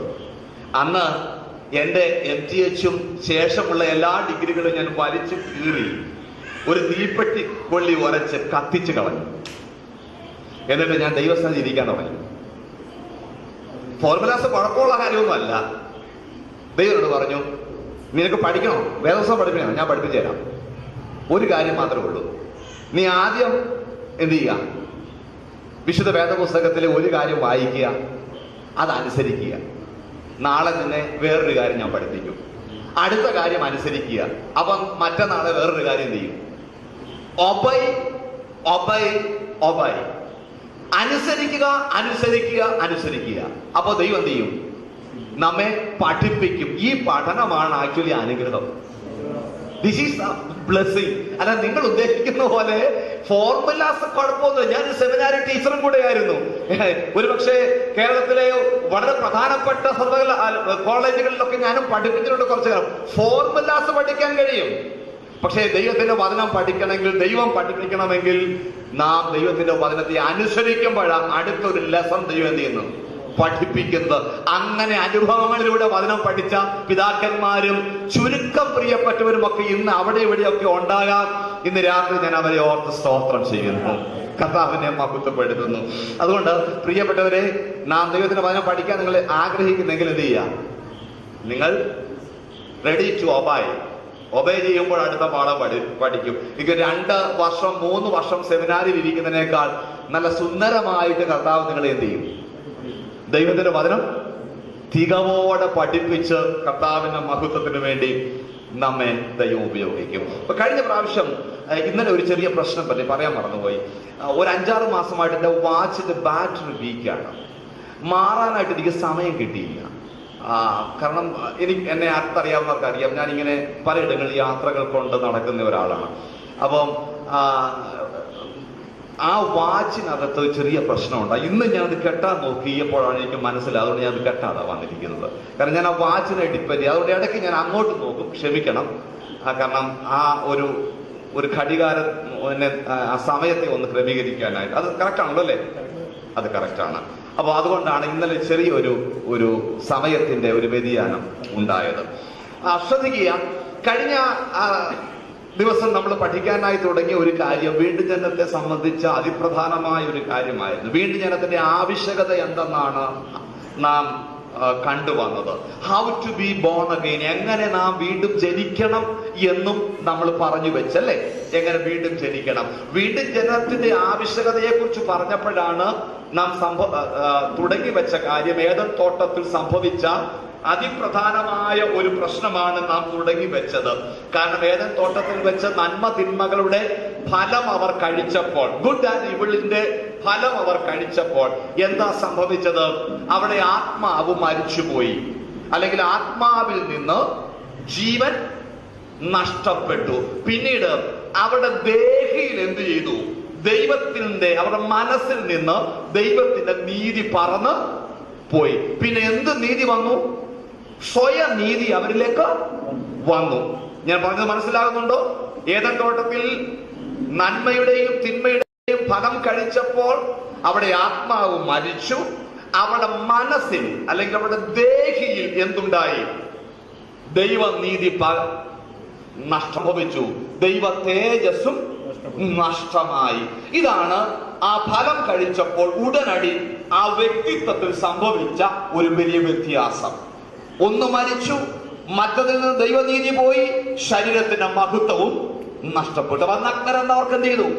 തോന്നി. അവർ അവരെ തന്നെ മറയ്ക്കാനായി ശ്രമിച്ചു. ആ ഒരു ഹൈഡിങ് മെന്റാലിറ്റി ഇന്നും നമ്മുടെ ജീവിതത്തിൽ തുടർന്നുകൊണ്ടേ ഇരിക്കുകയാണ്. നാം എന്തൊക്കെ മറയ്ക്കുന്നു, ഏതൊക്കെ മറയ്ക്കുന്നു. നാം മരിക്കുമ്പോഴും മറച്ചു വെച്ച എത്രയോ കാര്യങ്ങളാണ് നമ്മിലുള്ളത്. അങ്ങനെ ദൈവ മഹത്വവും ദൈവ നീതിയും പോയി, ആത്മാവ് മൃതാവസ്ഥയിലായി. ഈ ആത്മാവിന്റെ ജീവൻ പകരുന്നതാണ്, ഈ ആത്മാവിന്റെ പുനരുത്ഥാനമാണ്, ഈ ആത്മാവിന്റെ ജീവനാണ് വിശുദ്ധ വേദപുസ്തകത്തിൽ പറഞ്ഞിരിക്കുന്ന വീണ്ടും ജനനം. അപ്പോ വീണ്ടും ജനനത്തിൽ സംഭവിക്കേണ്ടത് എന്താണ്? മൃതാവസ്ഥയിലായിരിക്കുന്ന ആത്മാവിന് ജീവന്റെ അനുഭവത്തിലേക്ക് മടങ്ങി വരണം. ഞാൻ പറഞ്ഞു വെച്ച ഒരു കാര്യം, അതിന് വേണ്ട വിശുദ്ധ വേദപുസ്തകത്തിന്റെ പ്രധാനപ്പെട്ട കാര്യം എന്താണ്? നമ്മുടെ ആത്മാവ് കഴുകപ്പെടണം, വെള്ളത്താൽ കഴുകപ്പെടണം. എസ്കേൽ പ്രവചനത്തിൽ ആ വെള്ളം എന്തെന്ന് നാം കണ്ടു. അത് ദൈവത്തിന്റെ വചനത്തിന്റെ നിർമ്മലീകരണത്തിലൂടെ ആ മൃതാവസ്ഥയിലായിരിക്കുന്ന ആത്മാവിനെ വെടിപ്പാക്കണം. അതിനുശേഷം ദൈവം അതിലേക്ക് ആത്മാവിനെ പകരുമ്പോൾ അതിന് ജീവൻ ഉണ്ടാകും. ആ ജീവൻ ഉണ്ടാകുന്നതിനാണ് വീണ്ടും ജനനം എന്ന് പറയുന്നത്. മൃതാവസ്ഥയിലായ നമ്മുടെ ആത്മാവ് ജീവന്റെ അനുഭവത്തിലേക്ക് വരുമ്പോഴാണ് വീണ്ടും ജനനം എന്ന് പറയുന്നത്. വീണ്ടും ജനനത്തിന്റെ ആവശ്യകത ഞാൻ പറഞ്ഞു. ദൈവത്തിന് നാമുമായി സംവേദനം ചെയ്യാനായിട്ട് ഒറ്റ മാർഗ്ഗമേ ഉള്ളൂ. അത് എന്താണ്? നമ്മുടെ ആത്മാവ്. ആത്മാവിലൂടെ അല്ലാതെ ദൈവത്തിന് നമ്മോട് സംസാരിക്കാൻ കഴിയത്തില്ല. ഈ ആത്മാവ് നമ്മളെ എവിടേക്കാണ് കൊണ്ടുപോകുന്നത്? ദൈവത്തിന്റെ അടുക്കലേക്കാണ് കൊണ്ടുപോകുന്നത്. സ്വയമായി നമുക്ക് വീണ്ടും ജനിക്കാനായി കഴിയുകയില്ല. യോഹന്നാന്റെ സുവിശേഷത്തിൽ ഞാൻ പറഞ്ഞു, നമ്മുടെ നമ്മുടെ ആത്മാവിനകത്ത് ഒരു പുതുജീവൻ വേണം. ആ പുതുജീവൻ വേണമെങ്കിൽ മാംസവും രക്തവും കുടിച്ചതുകൊണ്ട് കഴിയത്തില്ല. ഞാൻ സംസാരിച്ച വചന നിമിത്തം നിങ്ങൾ എന്ത് ചെയ്യുന്നു? ഓക്കെ, ഇന്ന് ഞാൻ പറഞ്ഞു തുടങ്ങുന്ന ഭാഗം ഞാൻ വളരെ സമ്മറൈസ് ചെയ്ത് പറഞ്ഞ കാര്യങ്ങളാണ്. ഒരു പ്രധാനപ്പെട്ട കാര്യം ശ്രദ്ധിക്കണേ. ഇനിയും പറയുന്ന കാര്യങ്ങൾ ഭയങ്കര സങ്കീർണമായ കാര്യം. വീണ്ടും ജനിക്കാനായിട്ട് എത്ര സമയം വേണം? നിങ്ങളൊക്കെ വീണ്ടും ജനിച്ചപ്പോൾ മൃതാവസ്ഥയിൽ നിങ്ങളുടെ ആത്മാവിന് ജീവൻ നൽകാനായിട്ട് വാഷിങ്ങും റിന്യൂവലും റീജനറേഷനും ഒക്കെ സംഭവിച്ചത് എത്ര സമയം കൊണ്ടാകാം? 1 സെക്കൻഡ്, 3 സെക്കൻഡ്, 4 സെക്കൻഡ്, 5 സെക്കൻഡ്, അല്ലെങ്കിൽ 5 മിനിറ്റ്, 2 മിനിറ്റ്? ആർക്കൊന്നും കാരണം അങ്ങനെ ഉണ്ടായിട്ടില്ല ഇല്ലേ? ഇത് ഒരു പരിധി വരെ ചില മിനിറ്റുകൾ കൊണ്ട്, ചില സമയങ്ങൾ കൊണ്ട് സംഭവിക്കുന്ന ഒരു കാര്യമാണെന്ന്. ഇപ്പൊ ദൈവത്തിന്റെ വചനം നാം കേൾക്കുന്നു, എല്ലാവരും കേൾക്കുന്ന പോലെയല്ല. നാം ദൈവത്തിന്റെ വചനം കേൾക്കുന്നു, അത് നമ്മുടെ ആത്മാവിനെ ശുദ്ധീകരിക്കുന്ന നിലയിലേക്ക് അതിന്റെ പ്രവൃത്തി ആരംഭിക്കുന്നു. ശുദ്ധീകരിക്കപ്പെടുമ്പോൾ, വാഷിംഗ് നടക്കുമ്പോൾ നമ്മുടെ കുറവുകൾ നമുക്ക് ബോധ്യമുണ്ടാകുന്നു. നമ്മുടെ ആത്മാവിന്റെ ജീവന്റെ അനുഭവങ്ങളിലേക്ക് നാം കടന്നു വരുന്നു. ആത്മാവ് നമ്മെ ജീവിപ്പിക്കുന്നു. അതൊക്കെ പെട്ടെന്ന് നടക്കും. 1, 2, 3 മിനിറ്റ്. ചിലപ്പോൾ നിങ്ങൾക്ക് അങ്ങനെ ഒരു അനുഭവം പ്രാപിച്ചെങ്കിൽ അറിയാം. ഞാൻ ഒരു കോളേജിന്റെ ക്യാമ്പസിന്റെ ഒരു മോദയിലുള്ള ചെറിയൊരു പ്രയർ ഗ്രൂപ്പിൽ വെച്ചാണ് വീണ്ടും ജനനം പ്രാപിക്കുന്നത്. അന്ന് ഞാൻ ഭയങ്കര കരച്ചിൽ. 51-ാം സങ്കീർത്തനം ഡോക്ടർ മുരളീധർ ബെൻസർ ഹോസ്പിറ്റലിലെ കാർഡിയാക് സർജനായിരുന്നു അദ്ദേഹം പ്രസംഗിച്ചു. ഞാൻ വെറുതെ കരയാൻ തുടങ്ങി. ആൾക്കാരെല്ലാം എന്നെ വായൊഴിച്ചു, എന്നെ കാല് പിടിച്ചു, കൈ പിടിച്ചു. കാരണം ഇത്ര കരയാനായിട്ട് എന്ത് സംഭവിക്കുന്നു? അപ്പൊ വാഷിംഗ് നടന്നപ്പോഴത്തേക്കും ഒരു മനുഷ്യന് ജീവൻ അങ്ങോട്ട് വരാൻ തുടങ്ങുമ്പോൾ അവന്റെ വെപ്രാളമേ അത് ഭയങ്കര ഒരു പരിപാടിയായിരുന്നു. അങ്ങനെ ക്യാമ്പസിൽ വെച്ചാണ് ആ ജീവനം എല്ലാം കൂടെ 5-6 മിനിറ്റ് എടുത്തതാണ്. അത് പെട്ടെന്ന് നടന്നു. ഇനിയും നമ്മുടെ ഈ ശരീരം രൂപാന്തരപ്പെടാനായിട്ട് എത്ര സമയം വേണം? കണ്ണടച്ച് തുറക്കുന്ന ഒരു സമയം വളരെ പെട്ടെന്ന് ചെയ്യുന്നു. നമ്മുടെ ആത്മാവ്, നമ്മുടെ ശരീരം ഗ്ലോറിഫിക്കേഷൻ അല്ലെങ്കിൽ നമ്മുടെ ശരീരം വീണ്ടെടുക്കപ്പെടും. പക്ഷേ നമ്മുടെ ഈ മനസ്സുണ്ടല്ലോ, നമ്മുടെ മനസ്സിന്റെ രക്ഷ എപ്പോ നടക്കും? മനസ്സിന്റെ രക്ഷ, സോളിന്റെ രക്ഷ. കാരണം നമ്മുടെ ആത്മാവും നമ്മുടെ ശരീരവും നമ്മുടെ ദേഹിയും ഒക്കെ അശേഷം അനന്യമായ ദൈവസന്നിധിയിൽ ചെയ്യണം, വെളിപ്പെട്ട് വേണം. ആത്മാവിന് മാത്രമല്ല വിശുദ്ധ വേദപുസ്തകത്തിന്റെ രക്ഷ കേട്ടോ. നമ്മുടെ ശരീരത്തിന്റെ രക്ഷയാണ് വിശുദ്ധ വേദപുസ്തകം. മുഴുവൻ ആളത്വത്തിനും എന്തുണ്ട്? ഒരു വീണ്ടെടുപ്പ് ഉണ്ട്. ഹൈന്ദവ മതത്തിൽ ചെന്ന് കഴിഞ്ഞാൽ ആത്മാവ് മാത്രമേ പോകുന്നേ ഉള്ളൂ. നമ്മുടെ ക്രിസ്തു വിശ്വാസത്തെ സംബന്ധിച്ച് നാം എന്ന മുഴുവനും ആളും എന്ത് ചെയ്യും? അവിടേക്ക് പോകുന്ന ഒരു പരിപാടിയാ. അല്ല എന്തെങ്കിലും ഇട്ടേച്ച് പോകുന്ന പരിപാടി ഇല്ല. രൂപാന്തരപ്പെടും എന്ന് മാത്രമേ ഉള്ളൂ. ഈ ബോഡി എന്ത് ചെയ്യും? ഒരു രൂപാന്തര ശരീരമായി മാറും. അതുകൊണ്ടല്ലേ നമ്മളൊക്കെ ഒരു ശവസംസ്കാര ശുശ്രൂഷയിലൊക്കെ ഒരു മനുഷ്യനെ നന്നായിട്ട് ഡ്രസ് ചെയ്യിപ്പിച്ച വളരെ മാന്യമായിട്ട് വെട്ടിക്കാതെ കിടക്കുന്നു. കാരണം ഇതുപോലെ എന്ത് ചെയ്യും? അദ്ദേഹം ഷൂന്ന് ഇട്ടില്ലെങ്കിലും അതായത് മുഴുവനായി ദൈവസന്നിധി വെളിപ്പെട്ട് വരേണ്ടതാകുന്നു എന്നുള്ള ആ വചനത്തിന്റെ വലിയ മർമ്മം നാം മനസ്സിലാക്കിയത് കൊണ്ടാണത് നിർവഹിക്കുന്നത്. അല്ലെങ്കിൽ എവിടെയെങ്കിലും കൊണ്ട് നമുക്ക് വേണമെങ്കിൽ തട്ടിയിട്ട് പോകാം. അപ്പൊ നമ്മൾ ചെയ്യാത്ത. അപ്പൊ ഈ നമ്മുടെ ആത്മാവ് രക്ഷ പ്രാപിക്കുന്നത് ചില മിനിറ്റുകൾ കൊണ്ട്, നമ്മുടെ ശരീരം രൂപാന്തരപ്പെടുത്തുന്ന പ്രോസസ്സ് കണ്ണിമിക്കുന്നതിന് മുൻപ്. പക്ഷെ മനസ്സിന്റെ രക്ഷയോ അതിനുവേണ്ടിയാ ദൈവം ഒരു ജീവിതകാലം മുഴുവൻ നമുക്ക് നൽകിയിരിക്കുന്നത്. ഇതാണ് ഈ കൃപക്കാരോടുള്ള എന്റെ ഒരു മറുപടി. അവര് പറയുന്നത് ഒരു ആത്മാവ് രക്ഷിക്കപ്പെട്ട് കഴിഞ്ഞാൽ പിന്നെ പ്രശ്നമൊന്നുമില്ല, ഒന്നും ചെയ്യേണ്ട, കർത്താവ് തന്നെയല്ല ചെയ്തു. പക്ഷെ അതിനല്ല, മനസ്സിന്റെ രക്ഷയ്ക്ക് വേണ്ടിയാണ് ഒരു ജീവിതകാലം മുഴുവൻ ദൈവം നമുക്ക് എന്തിരിക്കുന്നത്. ഇന്ന് നമ്മുടെ പോരാട്ടം എന്താ? കോൺഫ്ലിക്റ്റ് എന്താ? പല പ്രവാചകന്മാരും ഒക്കെ പോരാട്ടം അപ്പുറത്താണ്, ഇപ്പുറത്താണ്, അപ്പുറത്തെ മുക്കിലാണ്, വീടിന്റെ അടിയിൽ ഒരു വലിയ കുഴിക്കകത്താണ്, നിന്റെ ജോലിയിലാണ്, നിന്റെ പഠിത്തത്തിലാണെന്നൊക്കെ പറഞ്ഞ് നിങ്ങളെ ഡൈവേർട്ട് ചെയ്യും. നിങ്ങളുടെ സത്യം പറഞ്ഞ പോരാട്ടം നിങ്ങളുടെ ആത്മാവും നിങ്ങളുടെ മനസ്സും തമ്മില്ല. അത്രേ ഉള്ളൂ. അതിനെ സാത്താൻ ഡൈവേർട്ട് ചെയ്തിട്ട് എന്ത് ചെയ്തു? ഇതിവിടെ വേണ്ട, നിങ്ങൾ പുറത്തുള്ള ആൾക്കാരോട് യുദ്ധം ചെയ്തു എന്ന് നമ്മളെ വഴിതിരിച്ച് വിട്ടു. അതിൽ അദ്ദേഹം പൂർണ്ണമായി പ്രത്യേകിച്ച് നമ്മുടെ സമൂഹത്തിൽ സക്സസ്ഫുൾ ആണ്. അപ്പൊ അതുകൊണ്ട് നമ്മുടെ യോഗങ്ങൾക്കൊന്നും ഒരു പ്രശ്നം പുള്ളിക്കില്ല. ഭയങ്കര സന്തോഷമാണ്. കാരണം അവിടെ നടക്കുന്ന ഒന്നും എന്തല്ല, മനസ്സിന്റെ ഡിസിപ്ലിനിങ് അല്ല. അതായത് ആത്മാവ് കൊണ്ട് നമ്മുടെ സോളിനെ ഡിസിപ്ലിൻ ചെയ്യുന്ന പരിപാടി അല്ല നമ്മുടെ കൂട്ടായ്മയിൽ നടക്കുന്നത്. അപ്പൊ പിന്നെ സാധാരണ എന്താ പ്രശ്നം? No problem. അദ്ദേഹം കൈ കെട്ടിക്കിടന്ന് നന്നായിട്ട് ഉറങ്ങുകയാണ്. കാരണം നമുക്ക് he so comfortable with us. നാമുമായിട്ട് ഏറ്റവും കംഫർട്ടബിൾ ആയിരിക്കുന്ന സാത്താൻ. കാരണം നമ്മുടെ മനസ്സിന്റെ ഡിസിപ്ലിൻ ഇല്ല. ലോകത്തിന്റെ അല്ലെങ്കിൽ മനസ്സിന്റെ തത്വം എന്ന് പറഞ്ഞു കഴിഞ്ഞാൽ, ഈ മനസ്സിന്റെ തത്വം നിങ്ങൾക്ക് മനസ്സിലാകും. നിങ്ങൾ വിദ്യാർത്ഥി ദേഹി കൊണ്ട് ജീവിക്കുന്നെന്ന് മനസ്സിലാക്കാനായിട്ട്, അങ്ങനെയെങ്കിൽ മനസ്സിലാക്കാനായിട്ട് ഞാൻ നിങ്ങളെ ഒരു ചെറിയ ലാബിലേക്ക് കൊണ്ടുപോകാം. നിങ്ങൾക്ക് തന്നെ ടെസ്റ്റ് ചെയ്യാം. ഈ ആ ബാക്കിലെ വോയിസ് ഒക്കെ ഇരിക്കുന്നു. ആ മോനൊന്നും വന്നേ, ആ പാട്ട് പാടിയ മോൻ ഇവിടെ ബാക്കിലിരുന്ന പാട്ട് പാടിയ മോൻ ഒരാൾ വന്നു. ആ രണ്ടുപേരും പാട്ട് കൊടുക്കുന്ന ഒരാളെ തള്ളി വിടുന്നുണ്ട്. ഇങ്ങോട്ട് വാ, ഇങ്ങോട്ട് വാ. നിങ്ങൾ ചെറുപ്പക്കാരൊക്കെ ബാക്കി പിന്നെ യൂസ് ഒക്കെ ബാക്കിൽ പോയിരുന്നു കഴിഞ്ഞാൽ എങ്ങനാ? നിങ്ങളല്ലേ ശരിക്കും വീട്ടിൽ നിന്ന് പ്രാപിക്കേണ്ടത്. ഒരു കാര്യം നിങ്ങൾ മനസ്സിലാക്കാൻ വേണ്ടിയാണ്. മനസ്സിലായി നമ്മള് കാര്യം പറഞ്ഞ് ധരിപ്പിക്കാനുള്ള ശ്രമമായല്ലേ.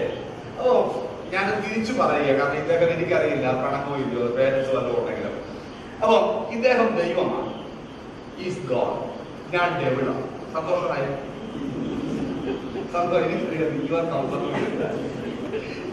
അപ്പോ നിങ്ങളോട് ചോദിക്കുകയാണ്, ലോകത്തിന്റെ തത്വം ദൈവത്തെ വേണോ സാത്താനെ വേണോ? ദൈവത്തെ വേണോ സാത്താനെ വേണോ? നിങ്ങളത് പറയും ദൈവത്തെ വേണം. ഓക്കെ, ശരി, കാണുന്നു അല്ലേ? അദ്ദേഹം മാറണമെന്നില്ല. ഞാൻ ഇദ്ദേഹത്തിന് ഒരു 5.5 കോടി രൂപയുടെ വെച്ചിരിക്കുകയാണ്. കേട്ടാ, ഒരു 5.5 കോടി രൂപ ഇദ്ദേഹം ദൈവമാണ്. ചോദിക്കുകയാണ്, ചോദ്യം ഞാൻ പിന്നെ ആവർത്തിക്കുകയാണ്, ദൈവത്തെ വേണോ പണം വേണോ?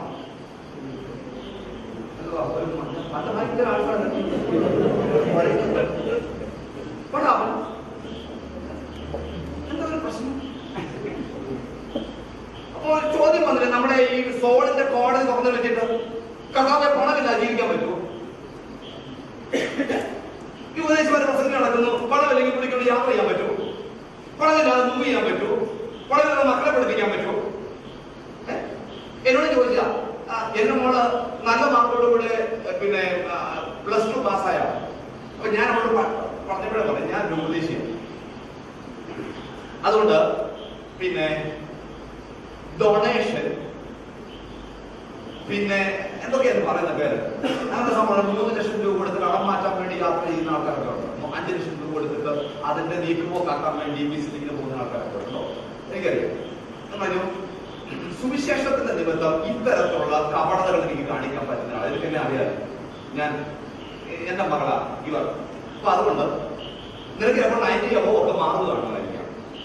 നിന്റെ പരിശ്രമത്തിൽ നീ ഒരു കോളേജ് ഗവൺമെന്റ് ഫീസ് എന്തെങ്കിലും ഉണ്ടെങ്കിൽ ഇത് നേരത്തെ ഉള്ളത് പറഞ്ഞില്ലേ കാര്യം. ഓക്കെ, അവിടെ ഒരു കോളേജിൽ അഡ്മിഷൻ വേണ്ടി പോയി. ആ കോളേജിൽ കിട്ടി. അപ്പം കോളേജ് എന്നോട് പറഞ്ഞു, ഒരു വർഷം അവർക്ക് ഗവൺമെന്റ് ഫീസ് ഒരു 10,000 രൂപ പോലും ഡൊണേഷൻ ഇല്ലാത്തൊരു കോളേജിലാണ്. അവിടെ ഒരു സാധാരണ കോഴ്സ് സോഷ്യൽ വർക്കാണ് അവർക്ക് ഇഷ്ടം വന്നത്. മാത്സും ഫിസിക്സും കെമിസ്ട്രിയും ഒക്കെ പഠിച്ചിട്ടും സാമൂഹ്യ സേവനത്തിലാണ് അവർക്ക് താല്പര്യം ഉണ്ടായത്. സാധാരണ ഒരു കോളേജിലാണ് പഠിക്കുന്നത്. അപ്പോ എന്റെ മനസ്സിൽ അതിന് മുമ്പ് അന്ന് തലേ ദിവസം രാത്രിയിൽ പറഞ്ഞൊരു കാര്യമുണ്ട്. എല്ലാവരും 3-4 ലക്ഷം രൂപ കൊടുത്തൊക്കെ എന്ത് ചെയ്യുന്നു? നിനക്കൊരു 1 ലക്ഷം രൂപയുടെ കോഴ്സ് 1 രൂപ കൊടുത്താൽ നിനക്കൊരു കുട്ടിയെ ഒരു റവന്യൂ ഉണ്ടാക്കുന്ന, ഒരു പണം ഉണ്ടാക്കുന്ന ഒരു കോഴ്സിലേക്ക് പറഞ്ഞയച്ചുകൂടെ? അങ്ങനൊക്കെ അല്ലേ പല പാസ്റ്റർമാരുടെ കുടുംബങ്ങളും ഗതി പിടിച്ചത്. സാത്താനായിട്ട് വന്നു കഴിഞ്ഞാൽ നമ്മൾ ഓടിച്ചു. അപ്പൊ ആരായിട്ട് വരും? അപ്പൊ നമ്മുടെ വീട്ടിൽ എത്ര പ്രാവശ്യം സാത്താൻ വന്നു?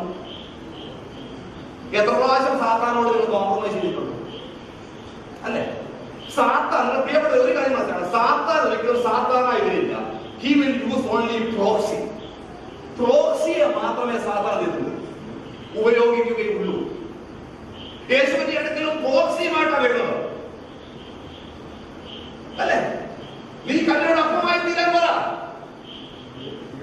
നീ ഗോപുരത്തിന്റെ മുകളിൽ നിന്നില്ല ഷാണ്. നീ ഈ ലോകത്തിൽ നിന്ന് മടങ്ങ. അതുകൊണ്ടാണ് പറയുന്നത് ദൈവത്തെയും മാമോനെയും നമുക്ക് സേവിക്കാൻ പറ്റുന്നില്ല. പ്രോക്സി മാമോൻ ആരാ? Mammon stand for devil. സാത്താനെ പകരം നിൽക്കുന്ന ഒരു കാര്യമാണ് മണി എന്ന് പറയുന്നത്. ദൈവത്തിന് അത് ഒരിക്കലും മനസ്സിലായില്ല. അതുകൊണ്ട് ഉപജീവന ചിത്രമായി ഇവിടെ തന്നെ ഇരുന്നു. ഇതിന് ചിലപ്പോൾ ആവശ്യമിരിക്കും. ദൈവമാണ് ഇവിടെ വന്നിരിക്കുക അല്ലേ? ഞാൻ ഉദാഹരണത്തിന് വേണ്ടി പറ്റില്ല.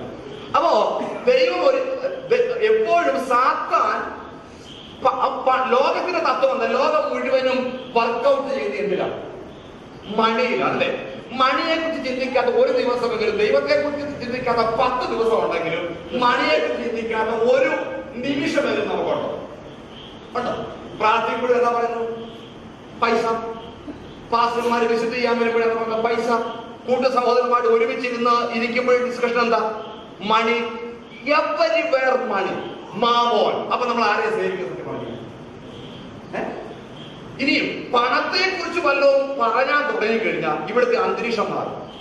നിങ്ങൾ ഉണർവ് പ്രാപിക്കും, നിങ്ങൾ ഉഷാറാകും, നിങ്ങളുടെ മുഖമൊക്കെ ഭയങ്കര റേഡിയന്റ് ആകും, കവളൊക്കെ അങ്ങോട്ട് ചുമന്ന് തടിച്ച് വല്ലാത്തൊരു അല്ലെ.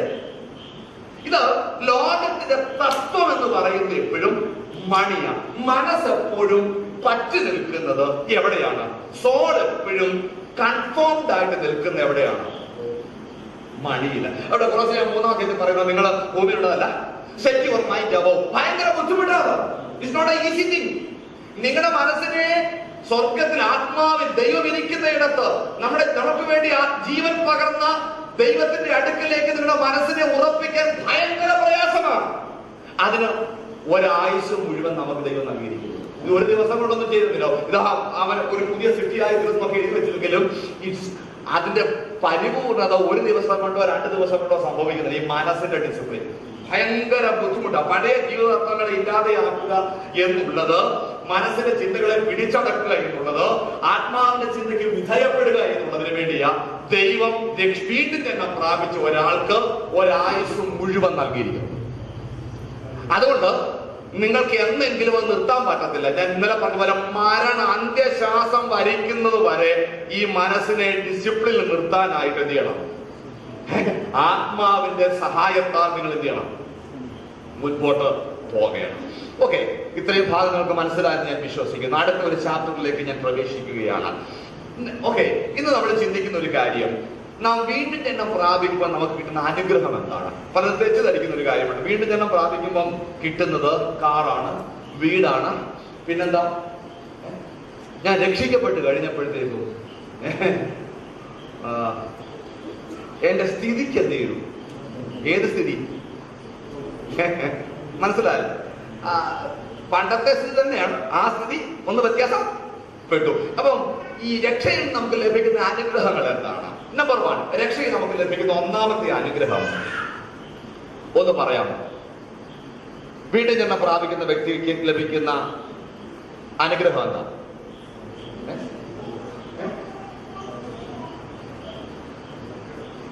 പറഞ്ഞോ? ഞാൻ പറഞ്ഞില്ല. നാം പറയുന്നു, നോക്കുക, ദൈവത്തെ സ്നേഹിക്കുന്നവർക്ക് നിർണയപ്രകാരം വിളിക്കപ്പെട്ടവർക്ക്, അല്ലെങ്കിൽ വീണ്ടും ജനിക്കപ്പെട്ടവർക്ക്, അല്ലെങ്കിൽ വീണ്ടും ജന്മം പ്രാപിച്ച നിർണയപ്രകാരം വിളിക്കപ്പെട്ടതെന്ന് പറഞ്ഞു കഴിഞ്ഞാൽ സെയിം മീനിങ്.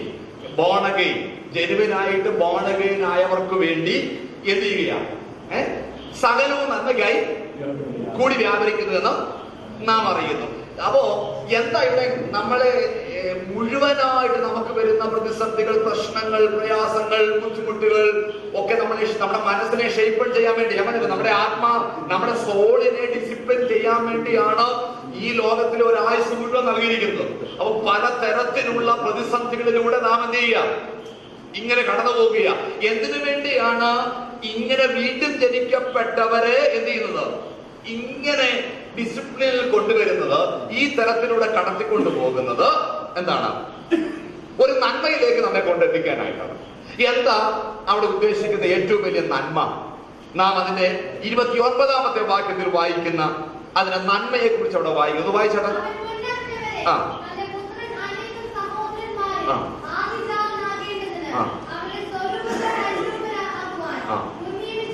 മുൻ നിയമിച്ചിരിക്കുന്നു. Simple thing. യേശു എന്ന ഏകജാതൻ ആദ്യജാതനായി യേശു എന്ന ഏകജാതൻ ആദ്യജാതനായി, അനേകം സഹോദരന്മാരിൽ ആദ്യജാതനായി. എന്തിനു വേണ്ടിയെന്നറിയാമോ? അവൻ ആദ്യജാതനായത് നമുക്ക് കാണിച്ചു നൽകുകയാണ് എങ്ങനെ ഏകജാതനായി തീരാം എന്ന് കാണിക്കാൻ വേണ്ടിയാണ് ക്രിസ്തു എന്ത് ചെയ്യുന്നത്? ആദ്യജാതൻ ആയിത്തീർന്നത്. ഇനി ഒന്ന് സ്വിച്ച് ഓഫ് ചെയ്യണേ. ജാതനായ ക്രിസ്തു, ഏകജാതനായ ക്രിസ്തു ആദ്യജാതനായി, എന്നിട്ട് നമുക്കെല്ലാവർക്കും ഒരു മാതൃക കാണിച്ചത് നമ്മളെല്ലാവരും അവന്റെ സഹോദരന്മാരാ, നമ്മളെല്ലാവരും ആദ്യജാതന്മാരായി തീർന്നു.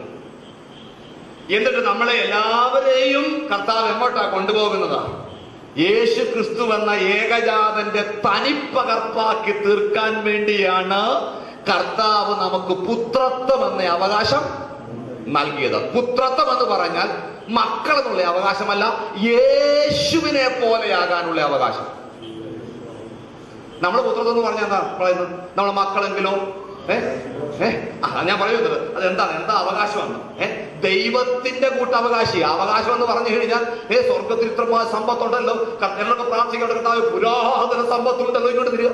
നമ്മുടെ അവകാശം എന്ന് പറയുന്ന സമ്പത്തല്ല, ദൈവമാണ് നമ്മുടെ അവകാശം. അത് അവിടെ തന്നെ പറഞ്ഞിട്ടുണ്ട്, പക്ഷെ അത് വായിക്കുന്നില്ലല്ലോ. നാം ദൈവത്തിന്റെ കൂട്ടവകാശികളും ആകുന്നതാണ്.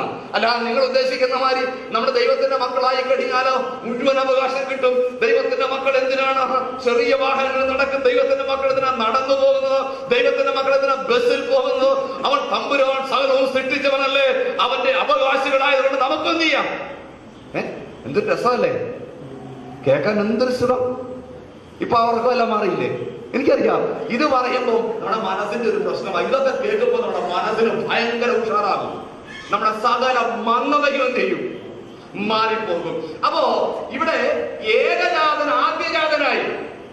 എന്തിനു വേണ്ടിയാ? നാമും നമ്മെയും ആദ്യജാതനാക്കി തീർത്തോ ഏകജാതനോട് അനുരൂപരാക്കി തീർക്കാനായിട്ടുള്ള ഒരു വലിയ പദവിക്ക് വേണ്ടിയ പുത്രത്വം കർത്താവ് നമുക്ക് നൽകി തന്നിരിക്കുന്നത്. അപ്പൊ ആത്മാവിന്റെ നിറവില്ലാതെ, ആത്മാവിന്റെ സഹായമില്ലാതെ നമുക്ക് യേശുവിന്റെ സ്ഥാനം നമ്മിൽ കണ്ടെത്താൻ കഴിയില്ല.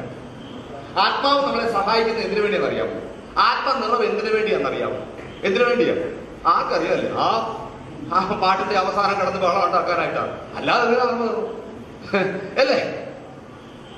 ആത്മാവ് നമുക്ക് നൽകിയിരിക്കുന്നത് നാം പുത്രന്റെ സ്ഥാനത്തിലേക്ക് വരിക എന്നുള്ളതിന് വേണ്ടി ആത്മാവ് നമുക്ക് നൽകിയിരിക്കുന്നു. ആ പുത്രനെ പോലെ ആയിത്തീരാനായിട്ട് ആത്മാവ് നമുക്ക് നൽകിയിരിക്കുന്നു. ഇതിനെ പോലെ ആയിത്തീരാൻ യേശു ക്രിസ്തുവിനെ പോലെ ആകാനായിട്ട് ആത്മാവ് നമ്മിൽ വന്നിരിക്കുന്നത്. അതുകൊണ്ട് അവന്റെ സ്വരൂപത്തോട് അനുരൂപരായി തീരുക എന്നതാണ് നമ്മുടെ ജീവിതം. നമ്മുടെ ജീവിതത്തിന്റെ ലക്ഷ്യം എന്താണ്? അവന്റെ സ്വരൂപത്തോട്. അപ്പൊ സൽപ്രവർത്തികൾ ചെയ്ത് ജീവിക്കാൻ വേണ്ടിയല്ല ദൈവം നമ്മളെ വീണ്ടെടുത്തിരിക്കുന്നത്, മറിച്ച് നാം ക്രിസ്തുവിനെ പോലെ ആയിത്തീരുക എന്നുള്ളത് ദൈവത്തിന്റെ ആഗ്രഹം. ദൈവം നമ്മളെ വീണ്ടെടുത്തിരിക്കുന്നത് സൽപ്രവർത്തികൾ ചെയ്ത് നന്മ ചെയ്ത് ജീവിക്കാൻ വേണ്ടിയല്ല. നന്മ ചെയ്ത് ജീവിക്കാനാണ് ഇവിടെ ഇഷ്ടമായ ആൾക്കാരുണ്ട്. നമ്മളെക്കാൾ നന്മ ഇന്നലെ പറഞ്ഞു മതത്തേരെ സ്വർഗത്തിൽ പോകും. നമ്മുടെയൊക്കെ ചോദ്യമല്ലേ? എന്താ ചോദിക്കാനുള്ള കാര്യം? നമ്മളെക്കാൾ ഒത്തിരി സൽപ്രവർത്തികൾ മതത്തേരെ സ്വർഗത്തിൽ പോകുമോ ഇല്ലയോ എന്നുള്ളത് എന്റെ ആൻസർ. ഞാൻ അദ്ദേഹത്തോട് പറഞ്ഞൊരു കാര്യമുണ്ട്, മതത്തേരെ സ്വർഗത്തിൽ പോകുമോ ഇല്ലയോ എന്നുള്ളതല്ല, സ്വർഗത്തിൽ പോകണമെങ്കിൽ വീണ്ടും ജനിക്കാതെ പറ്റത്തില്ല.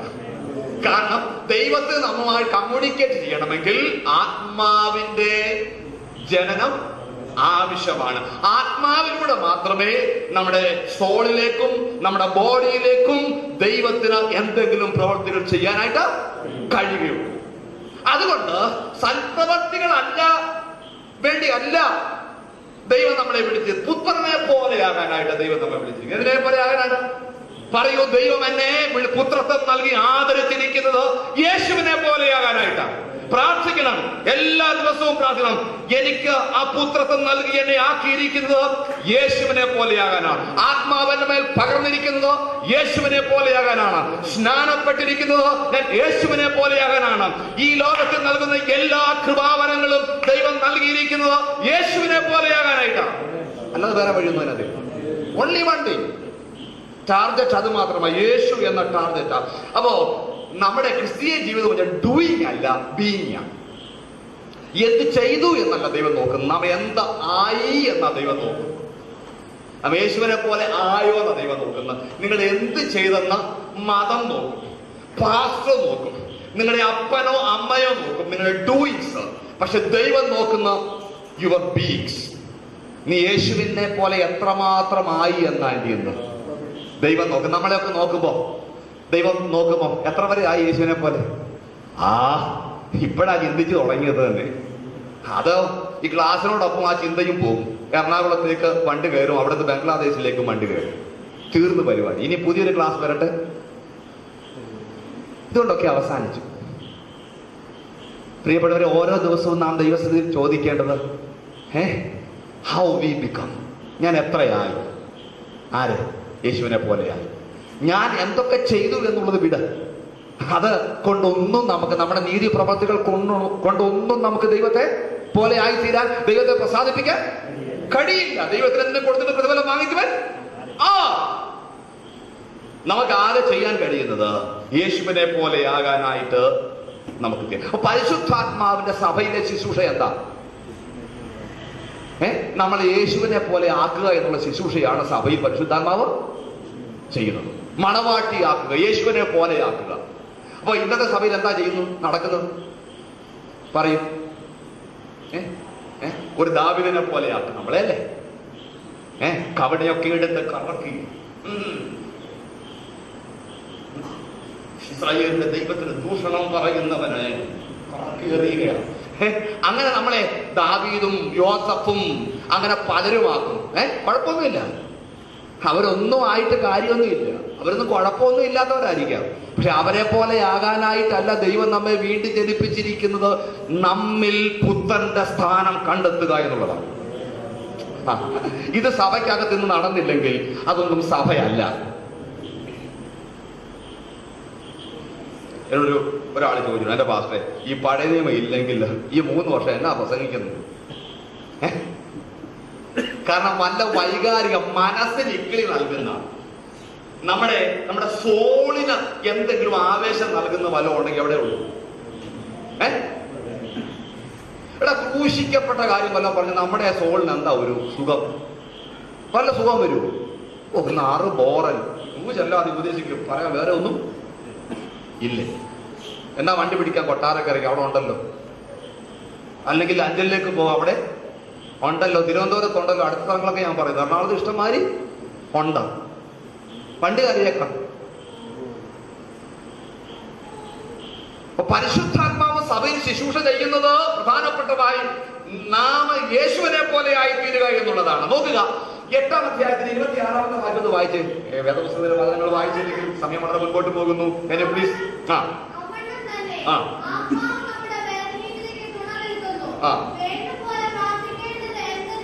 ഓക്കെ, പിന്നെ 1 മിനിറ്റ് നിൽക്കണം നമ്മള്, ഇനിയും വായിക്കണം, എന്നാലും ഇത്രയും ഭാഗം ശ്രദ്ധിക്കുക. അതുകൊണ്ട് തന്നെ ആത്മാവ് നമ്മുടെ ബലഹീനതയ്ക്ക്, നമ്മുടെ ബലഹീനത എന്താ? നമ്മുടെ മനസ്സിന്റെ ബലഹീനതയെ കുറിച്ച് പറയാം. നമ്മുടെ ബലഹീനത എന്താ? പറ. ഈ വാക്യം അറിയാൻ മേലാത്ത ആരും ഇല്ല, എനിക്കറിയാം.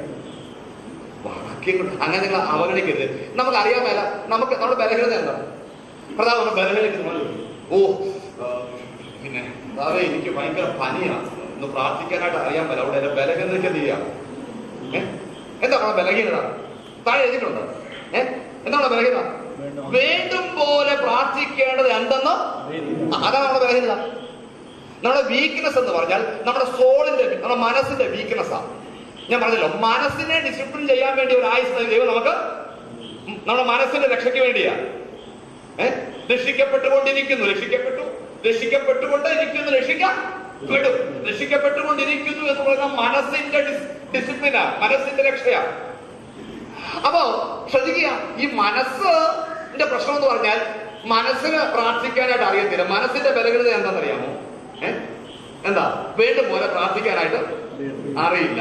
കാരണം നമ്മൾ പ്രാർത്ഥിക്കാൻ എന്താ ചെയ്യുന്നത്? നമ്മൾ നോക്കുമ്പോൾ നമ്മൾ കണ്ടച്ച് പ്രാർത്ഥിക്കാതിരിക്കുമ്പോ, കർത്താവേ അങ്ങ് യേശുവിനെ പോലെ ആകാനുള്ള കൃപ നൽകണമേ, യേശുവിനെ പോലെ ജീവിക്കാനുള്ള കൃപ നൽകണേ. കർത്താവേ, യേശു ക്ഷമിച്ചതുപോലെ ക്ഷമിപ്പാൻ എന്നെ സഹായിക്കണേ. കർത്താവേ, യേശു സ്നേഹിച്ചതുപോലെ എൻ്റെ മാതാപിതാക്കളെ സ്നേഹിപ്പാൻ, യേശു പിതാവിനെ ബഹുമാനിച്ചതുപോലെ എന്റെ മാതാപിതാക്കളെ ബഹുമാനിക്കാൻ കൃപ നൽകണേ. കർത്താവേ, യേശു സ്നേഹിച്ചതുപോലെ എൻ്റെ കൂട്ടുകാരെ സ്നേഹിക്കാൻ, അങ്ങനെയാണല്ലോ പ്രാർത്ഥിക്കുന്നത്. അതിന് ഒരു വാചകമല്ല എപ്പോഴും പ്രാർത്ഥിക്കുന്നത്. പിന്നെന്താ? ഞാനൊരു കുടുംബ പ്രാർത്ഥന ഞാൻ പല വീട്ടിലും മാറി മാറി തന്നു, ഞാൻ ഇതുവരെ കേട്ടില്ല. ഇനി ഞാൻ ആ കുടുംബത്തിന് വേണ്ടി പ്രാർത്ഥിക്കുമ്പോഴും അവരും ആഗ്രഹിക്കുന്നത് ഇങ്ങനെ പ്രാർത്ഥിക്കാനല്ല. പിന്നെന്താ? ഞങ്ങളെ അനുഗ്രഹിച്ച് സമർപ്പിച്ച് ഞങ്ങളെല്ലാം ഒന്ന് സമർപ്പിച്ച് പ്രാർത്ഥിക്കണം. ഇവിടെ ഞാൻ സമർപ്പിക്കുന്നത് നിങ്ങളാണ് സമർപ്പിക്കേണ്ടത്. ഇത് എവിടെ കിട്ടുന്നത് എനിക്കറിയില്ല.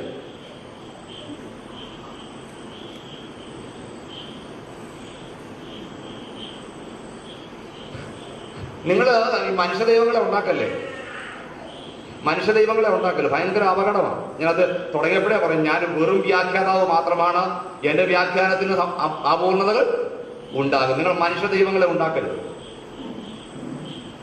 ഏറ്റവും അവസാനം അത് വലിയ അപകടകരമായിട്ട് തീരും. അപ്പൊ നമ്മുടെ ബലഹീനത നമ്മൾ പ്രാർത്ഥിക്കാതിരിക്കുമ്പോൾ തീർത്താണ്. കർത്താവേ, ഡാഡിയും മമ്മി അനുഗ്രഹിക്കണേ കർത്താവേ, ജീവിക്കാൻ ആവശ്യമുള്ള കർത്താവേ, ആവശ്യങ്ങളൊക്കെ നീ അറിയുന്നല്ലോ. 40 ലക്ഷം ബാങ്കിനകത്ത് ഫിക്സർ ഇട്ടിട്ടാ പ്രാർത്ഥിക്കുന്നത്. അതായത് ഇന്ന് ആഹാരം തന്നില്ല സ്തോത്രം, നാളെ നീ എനിക്ക് തരാൻ പോകുന്നില്ല സ്തോത്രം, നാളെ അല്ല ശ്വാസം പോകുന്ന വരെ ജീവിക്കാനുള്ളത്. ഇല്ലാത്തവരും പ്രാർത്ഥിക്കുന്ന എന്താ? ഇതൊക്കെ തന്നെയല്ലേ, ഉണ്ടെങ്കിലും ഇല്ലെങ്കിലും രണ്ട് ഭാഗങ്ങളും പ്രാർത്ഥിക്കുന്നത് നമ്മുടെ ബലഹീനതയാണ്. അതായത് യേശുവിനെ പോലെ ആകാനായിട്ട് എന്തൊക്കെ ആവശ്യമുണ്ടെന്ന് നമ്മുടെ മനസ്സിനറിയത്തില്ല.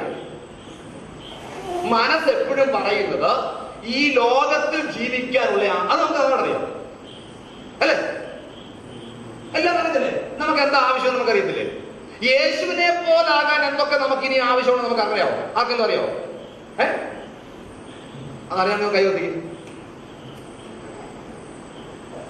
അറിയത്തില്ല. പക്ഷെ നമുക്കുള്ള ആവശ്യമല്ല നമുക്ക് നന്നായിട്ട് അറിയാം. ഇനി നമുക്കൊരു കാര്യം അറിയാം, അത് ദൈവം നിവർത്തിക്കുവാൻ കുറച്ചുകൂടി കൂടിയ വിശ്വാസമാണെങ്കിൽ ശക്തനാണെന്ന് നമുക്കറിയാം.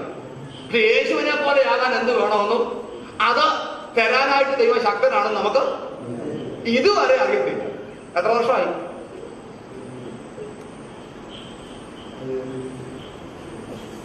അപ്പൊ നമ്മുടെ ബലഹീനത ഇതാണ്. നമ്മൾ വാർക്കുമ്പോൾ മാത്രം ഈ സൂപ്പർ മാർക്കറ്റിൽ നിന്ന് ലിസ്റ്റ് എടുക്കുന്നമാരും നമ്മൾ അത് വേണം ഇത് വേണം ഇത് വേണം. ഞാൻ പറഞ്ഞില്ലേ, നമുക്ക് നീങ്ങിപ്പോകും, പെട്ടെന്ന് നീങ്ങിപ്പോകത്തില്ല. പക്ഷെ പെട്ടെന്ന് നീങ്ങിപ്പോയില്ലെങ്കിൽ എപ്പോഴെങ്കിലും ഒക്കെ കുറെ നീങ്ങിപ്പോകണം. ഞാൻ പറഞ്ഞില്ല, മലമെന്ന് തോന്നുന്ന കാര്യങ്ങളൊക്കെ വരണം. ഈ ലോകത്തില് മലമെന്ന് തോന്നുന്ന, ഈ ലോകത്തിന്റെ ഓരോ കാര്യങ്ങളും മലമെന്ന്, എന്റെ ജോലി ഒരു മലമാണ്, എന്റെ വീടൊരു മലമാണ്, എന്റെ കാറൊരു മലമാണ്, എനിക്കുള്ളതെല്ലാം ഒരു മലമാണ്, ഒരു വിസർജ്യമാണെന്നുള്ള ബോധ്യം ഓരോ പടി കടക്കുമ്പോഴും ഉണ്ടാകണം കേട്ടോ. എപ്പോഴെങ്കിലും ഉണ്ടാകണം. ഇതുവരെ ഉണ്ടായില്ലെങ്കിൽ ഇനി എപ്പോഴെങ്കിലും, അല്ലെങ്കിൽ വലിയ പ്രശ്നമാണ്. എന്ന് വെച്ചാൽ പരിശുദ്ധാത്മാവ് നമ്മളെ പഠിപ്പിക്കുന്ന പാഠങ്ങളിലേക്ക് നാം വിധേയപ്പെടുന്നില്ല. ഓക്കെ, വായി വരാം, നോക്കുക. അപ്പം നമുക്ക് വേണ്ട പോലെ പ്രാർത്ഥിക്കാൻ അറിയുന്നില്ല. അപ്പൊ എന്ത് ചെയ്യുകയാണ്? ആത്മാവ് എന്ത് ചെയ്യുകയാണ്? ഞരക്കങ്ങളാൽ ഇന്റർസെഷൻ ചെയ്യാൻ പോകും. നമുക്ക് പ്രാർത്ഥിക്കാൻ അറിയാൻ പറ്റും. അപ്പം നമ്മുടെ ആത്മാവിന്റെ പ്രവർത്തനം എന്തിനു വേണ്ടിയാ? പുത്രത്വത്തിൽ ആത്മാവ് നമ്മിലേക്ക് വന്നത് എന്തിനു വേണ്ടിയാണെന്നറിയാമോ?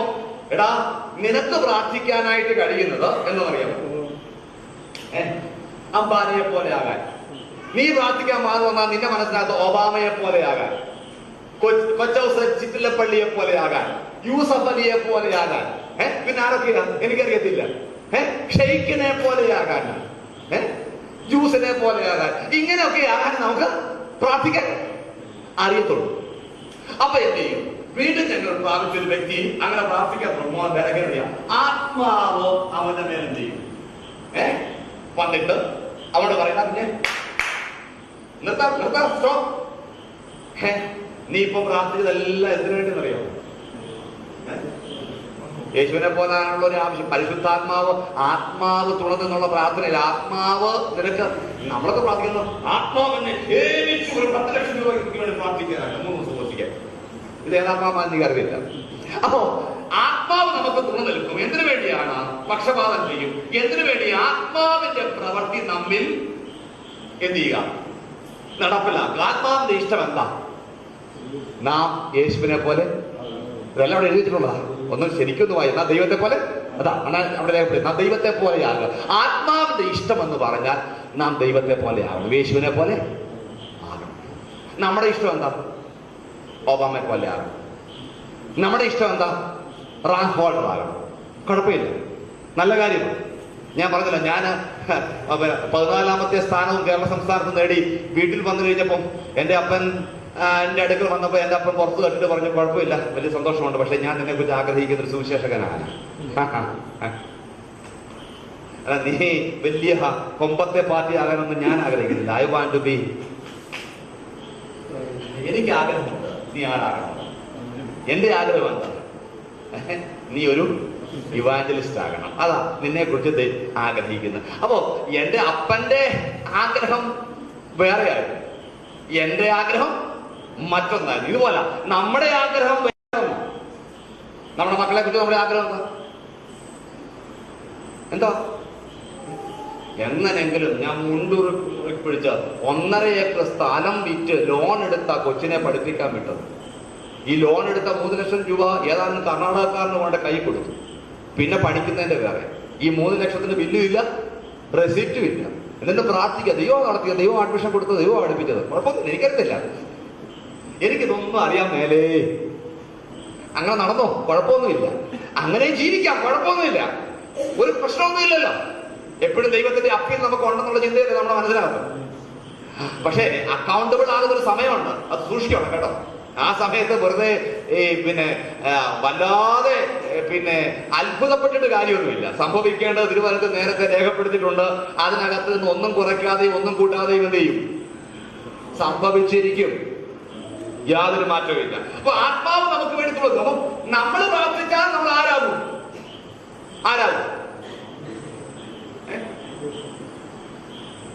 ഒരു അംബാനിയാകും, അല്ലെങ്കിൽ ഒരു ഒബാമയാകും. ആത്മാവ് തുടർന്ന് പ്രാർത്ഥന നമ്മൾ ആരാകും? ഓക്കെ, ഇനി ഒരു ചോദ്യം.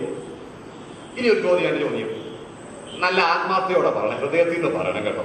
കാരണം നിങ്ങൾ ഈ ഇത്രയും ഒരു കമ്മ്യൂണിറ്റിയെ ദൈവം കാണുന്നുണ്ടല്ലോ. ഞാൻ എന്റെ കാണുന്നത് പോട്ടെ.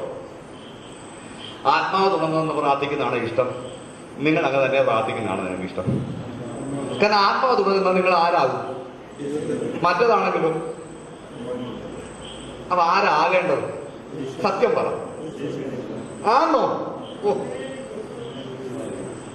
അതാ അങ്ങനെ ആകണം കേട്ടോ. ആത്മാവിന് മാത്രമേ എന്നുള്ളൂ നാം ആരായി തീരണമെന്ന് അറിയത്തുള്ളൂ. മഞ്ഞുള്ള ദേശത്തേക്ക് അയക്കും. ഞാൻ എന്നോട് പറഞ്ഞപ്പോ ഞാൻ ചോദിച്ചു, എന്നാ ശ്രീലങ്കയിലേക്കാണോ? എന്നാ പാത്രത്താളെയാ കളിയാവും. ഞാൻ പറഞ്ഞു, ശ്രീലങ്കയിലും ഭയങ്കര മഞ്ഞ. അല്ല, ജമ്മു കാശ്മീരിലേക്ക് അയക്കണം. ജമ്മു കാശ്മീരിലും ഭയങ്കര മഞ്ഞ. അപ്പോ ഈ ഇതൊന്നും ആത്മാവല്ല. ആത്മാവ് തലയൊക്കെ വെച്ച് പറയുന്നത് ആരാ? ദൈവത്തിന്റെ ചിന്തകളാണ് പറയുന്നത്. ദൈവത്തിന്റെ ചിന്തയാണ് നീ ക്രിസ്തുവിനെ പോലെ ആകണം. അല്ല, നീ അംബാനിയാകണമെന്നും നീ വീട് വാങ്ങിക്കുമെന്നും തെക്കേ മൂലയിൽ വളവ് തിരിഞ്ഞ ഒരു സ്ഥലത്താണ് നിന്റെ വീടെന്നും മറ്റേ കിഴക്കേ മൂലയിൽ നിനക്കൊരു സാധനം ഞാൻ കണ്ടിട്ടുണ്ടെന്നും ഒന്നും ഇത് ദൈവത്തിന്റെ ആത്മാവിന്റെ കാര്യം നല്ലത്. ദൈവത്തിന്റെ ആത്മാവ് ഇത്രയും എഫർട്ട് എടുത്തത് ഒരൊറ്റ കാര്യത്തിന് വേണ്ടിയാണ്, എന്നെയും നിന്നെയും യേശുവിനെ പോലെയാക്കാനാണ്. അല്ല, വേറെ ഒരു ബിസിനസ്സും ഇല്ല. ബാക്കിയെല്ലാം ഈ ലോകത്തിൽ വെച്ചിട്ടുണ്ട്. മര്യാദക്കൊക്കെ ജീവിച്ചാൽ അതിന്റെ ഒരു ഭാഗം നമുക്കെല്ലാം എന്ത് ചെയ്യാം? അറ്റ്ലീസ്റ്റ് ഉപജീവന കാര്യങ്ങൾക്ക് വേണ്ടി നമുക്ക് ഉപയോഗിക്കാം. അതിനപ്പുറം ഒന്നും അതിനകത്ത് വലിയ, ഞാൻ പറഞ്ഞല്ലോ, അതൊക്കെ മരമെന്ന് തോന്നുന്ന ഒരു അനുഭവം നമുക്ക് ഉണ്ടാവണം. ഇല്ലെങ്കിൽ നമുക്ക് പുത്രനെ പോലെ ആകാനായിട്ട് ചെയ്തില്ല, കഴിയത്തില്ല. അപ്പൊ ആത്മാവിന്റെ പ്രവൃത്തി നമ്മിൽ നടക്കില്ല. അപ്പൊ ഞാൻ ചോദിക്കുന്നതെല്ലാം നമുക്ക് കിട്ടണമെന്ന് വാദിക്കുന്നു. ചിലർക്ക് പ്രധാനം പറയണം, കർത്താവിന്റെ സന്നിധിയിലാണ് ഞാൻ എന്ത് വിഷയം വെച്ചിട്ടുണ്ടോ എല്ലാം നൽകിയിട്ടുണ്ടോ. ഒരു വിശ്വാസ വീരന്മാരെന്നറിയോ? അറ്റ്ലീസ്റ്റ് ഇന്ന് രാത്രിയെങ്കിലും പോയി റോമാലേഖനത്തിന്റെ 8-ാം അധ്യായമെങ്കിലും ഒന്ന് ചൊവ്വേ വായിച്ചു. ഞാനൊന്നും എന്റെ വായിട്ടെടുത്ത് പറഞ്ഞിട്ടില്ല, എല്ലാം ഇതിനകത്ത് പറഞ്ഞിട്ടുള്ള കാര്യങ്ങൾ. യേശു ക്രിസ്തുവിനെ പോലെയാകാൻ എനിക്ക് എന്തെല്ലാം വേണമെന്ന് എനിക്ക് പ്രാർത്ഥിക്കാൻ അറിയത്തില്ല. ഞാൻ പ്രാർത്ഥിക്കുമ്പോൾ എന്താ പ്രാർത്ഥിക്കുന്നു? ഈ കാര്യങ്ങളാണ്. തേങ്ങ വേണം, മാങ്ങ വേണം, ചക്ക വേണം, ആന വേണം, കൊമ്പ് വേണം, ഇതൊക്കെ ഞാൻ പ്രാർത്ഥിക്കുന്നു. പക്ഷേ ആത്മാവിനറിയാം നീ എന്തായിത്തീരണം. അതുകൊണ്ടാണ് നാം അറിഞ്ഞുകൂടാത്ത ഞരക്കങ്ങളാൽ പരിശുദ്ധാത്മാവ് ചെയ്യും നമ്മുടെ ബലഹീന പ്രാർത്ഥനകളെ മാറ്റി എന്ത് ചെയ്യും?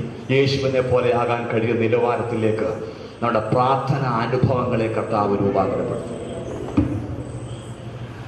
അതിനുവേണ്ടി ദൈവം എന്ത് ചെയ്യുമെന്നറിയാമോ? ഇതാണ് 28ാമത്തെ വാക്യത്തിൽ, നിന്നെ പവർലെസ് ആക്കും, നിന്നെ ബലഹീന. ഞാൻ പറഞ്ഞല്ലോ, നമുക്ക് മരണശിക്ഷ നീങ്ങിയെങ്കിലും ബാലശിക്ഷ ഉറപ്പാണ്. മരണശിക്ഷ ക്രൂശിൽ കർത്താവ് നീക്കിക്കളഞ്ഞെങ്കിലും ബാലശിക്ഷ മരിക്കുന്നിടം വരെ എന്ത് ചെയ്യും? ഉണ്ടാകും. ചാകുന്നിടം വരെ ഉണ്ടാകണം. ഞാൻ പറഞ്ഞ കർത്താവേ, 10-60 വയസ്സ് വരെ ജീവിച്ച ഉറപ്പൊന്നുമില്ല, 60 വർഷം ജീവിച്ച് ഞാൻ എന്തെങ്കിലും കുഴപ്പക്കേട് കാണിച്ചാൽ 60ാമത്തെ വയസ്സിലായാലും കുഴപ്പമില്ല, കാല് തല്ലി ഒടിച്ചേക്കണം. ഒരു കുഴപ്പമില്ല, നീ തല്ലി ഒടിച്ചോളാം. കാരണം എന്ത് ചെയ്യണം? യേശുവിനെ പോലെ ആകാനായിട്ട് ദൈവം കാല് തല്ലി ഒടിച്ചാലും കുഴപ്പമൊന്നും ഇല്ല. ഇത് കുഴപ്പമുണ്ടോ? സഹോദര, ഒരാൾ ചോദിക്കുക, എന്ത് ഒരു പിന്നെ പെട്ടെന്ന് ബിസിനസ് നഷ്ടമുണ്ടോ? എല്ലാം പോയി. അപ്പൊ അയ്യോ സഹോദര, എന്താ പ്രാർത്ഥിക്കാത്തതിന്റെ കുഴപ്പമായിരിക്കണം. അപ്പൊ ഉടനെ പറയണം, ഒരു കുഴപ്പമില്ല, യേശുവിനെ പോലെ ആകാൻ വേണ്ടി അത് എടുത്ത് മാറ്റിയത്. No problem, I'm very happy. ആ ബിസിനസ്സും ആ കച്ചവടവും മൊത്തം പൊട്ടി നാശമായത് ഒരു കുഴപ്പമില്ല. എനിക്ക് യേശുവിനെ പോലെ ആകാൻ വേണ്ടി കർത്താവ് ഒരുക്കിയതാണ്. എന്ന് വെച്ചാൽ സകലവും നന്മയ്ക്കായി കൂടി വ്യാപരിച്ച് യേശുവിനെ പോലെ നമുക്ക് എന്ത് ചെയ്യും? നമ്മളെ ആക്കുന്നത്. അപ്പൊ ജീവിതത്തിൽ ഒരു ഫെയിലിയറോ ഒരു പരാജയമോ ഒരു യൂണിവേഴ്സിറ്റി സബ്ജക്ട് കിട്ടാതിരുന്നതോ ഒരു റിസർച്ച് പേപ്പർ റിജക്ട് ചെയ്തോ ഒന്നും നമ്മളെ തളർത്തി കളയത്തില്ല. എന്തു വന്നാലും ടു ബി ലൈക്ക് ഹിം, യേശുവിനെ പോലെ ആകാൻ വേണ്ടി മാത്രമാണ്. ഒരു അടിയന്തര ട്രാൻസ്ഫർ കിട്ടിയാലും കുഴപ്പമില്ല, നോ പ്രോബ്ലം, യേശുവിനെ പോലെ ആകാനായിട്ടാണ്. ജീവിതത്തിലെ എല്ലാം നമുക്ക് നൽകുന്നത് എന്തിനാണ്? അപ്പൊ എന്നാലേ ദൈവത്തിന് നമ്മളെ പവർഫുൾ ആക്കാൻ കഴിയത്തുള്ളൂ. നാം എങ്ങനെ പവർഫുൾ ആകുന്നത്? നമ്മളെങ്ങനെ ഈ ദൈവം നമ്മളെ പവർലെസ് ആക്കുന്നത്? എങ്ങനെ? നമ്മുടെ ജഡം ബലഹീനപ്പെടുത്തും, ഒരു മുള്ളായിരിക്കാം. നമ്മുടെ ഫിനാൻസ് ബലഹീനപ്പെടുത്തും. നമ്മുടെ പല കാര്യങ്ങളിലും എന്തുണ്ടാകും? ഒരു പക്ഷെ ഒരുപാട് ഷെയ്ക്കനിങ് ഉണ്ടാകും. അപ്പൊ നമ്മൾ പവർഫുൾ ആകും. നമ്മൾ പവർഫുൾ ആകുന്ന എങ്ങനെ? നമ്മൾ യേശുവിനെ പോലെ ആകുമ്പോഴേ നമ്മൾ ആരാകുന്നു. അപ്പൊ എങ്ങനെ പവർഫുൾ ആകുന്നു? ഒരു ജഗടം അടിക്കുമ്പോൾ എന്ത് ചെയ്യും?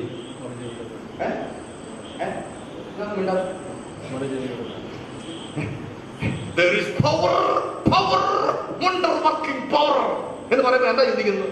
എന്താണ് മനസ്സിലാക്കുന്നത്? ഏതെങ്കിലും ഒരു ഭീകരനെ കണ്ട് നമ്മൾ ചെയ്യുന്നു.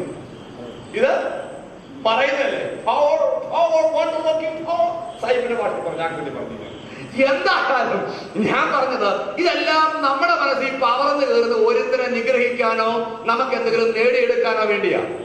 പക്ഷെ ദൈവം നമ്മളെ പവർലെസ് ആക്കി നമ്മളെ പവർഫുൾ ആക്കുന്നത് യേശുവിന്റെ സ്വഭാവം കൊണ്ട് നമ്മളെ നിറച്ചാണ്. എപ്പോഴാ പവർ ആകുന്നത്? യേശു നമ്മൾ വാഴുമ്പോൾ.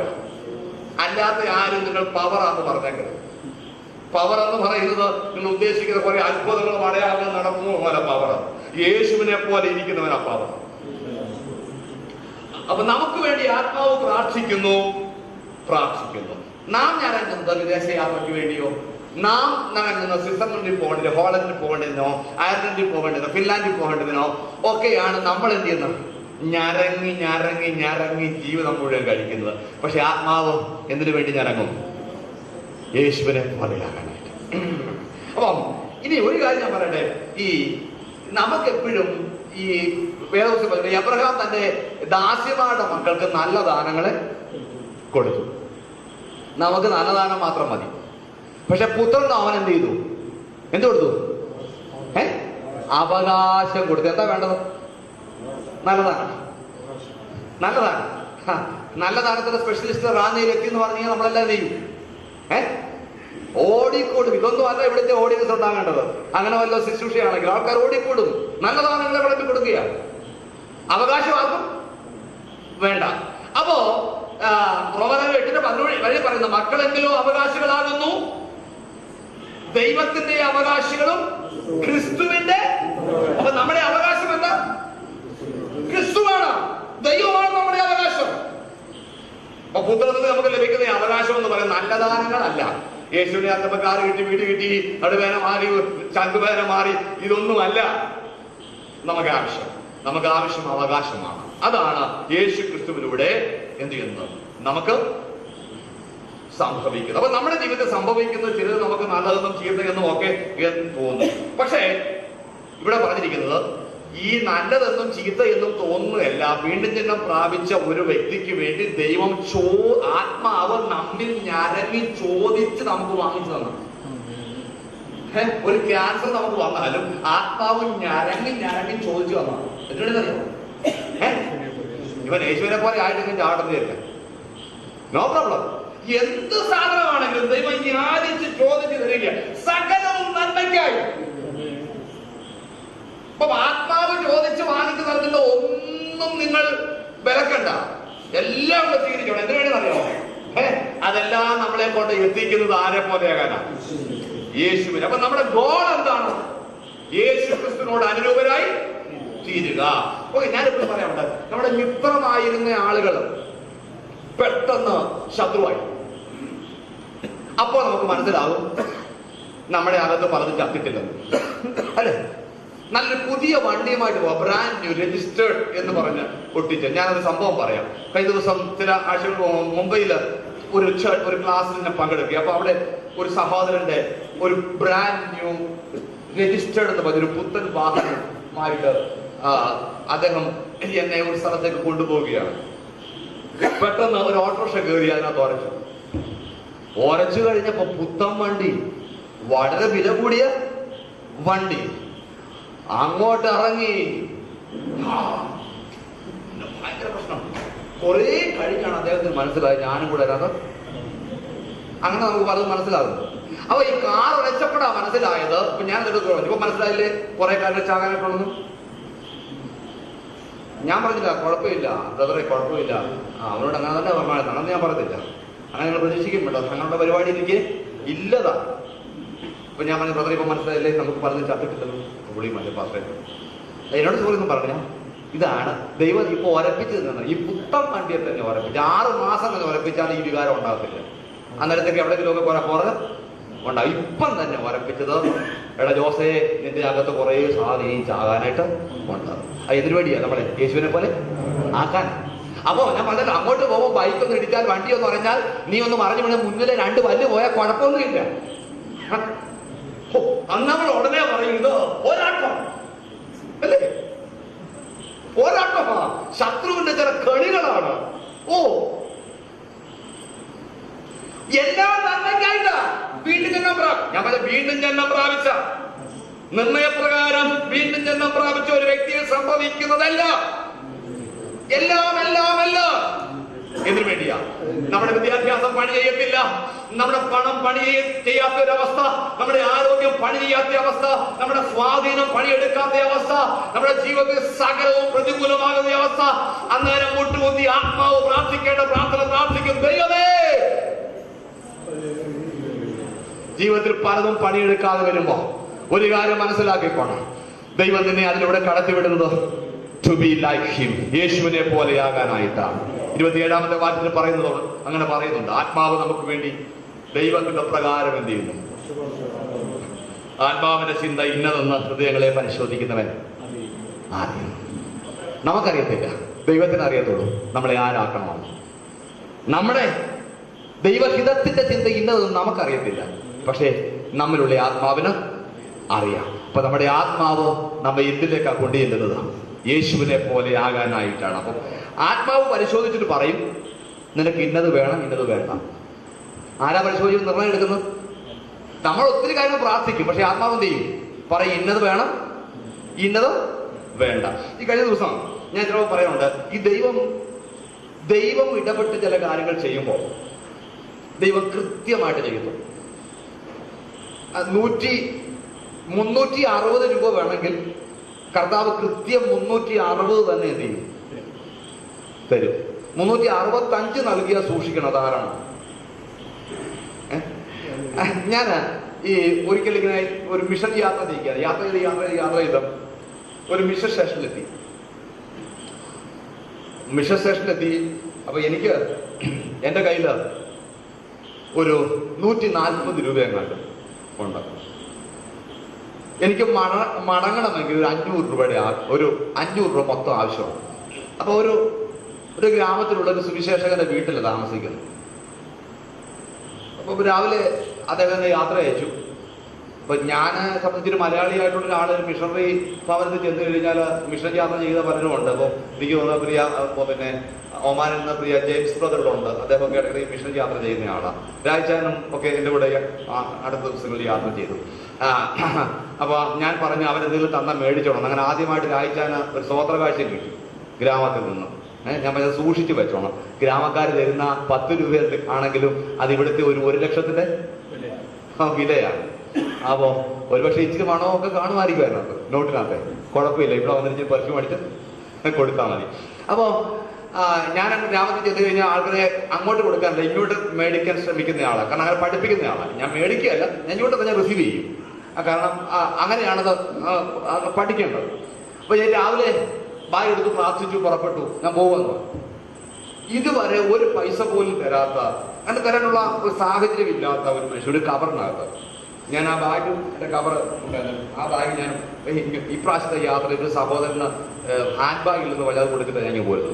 അപ്പൊ ആ ബാഗിനകത്ത് ഞാൻ ആ കവറിൽ കഴിഞ്ഞ ദിവസം വരെ ഇട്ടിട്ടുണ്ട്.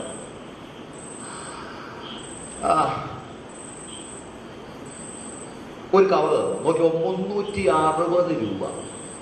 എത്ര രൂപ ഉണ്ട്? 140 പ്ലസ് ഒരു പൈസ കൂട്ടി തന്നില്ല.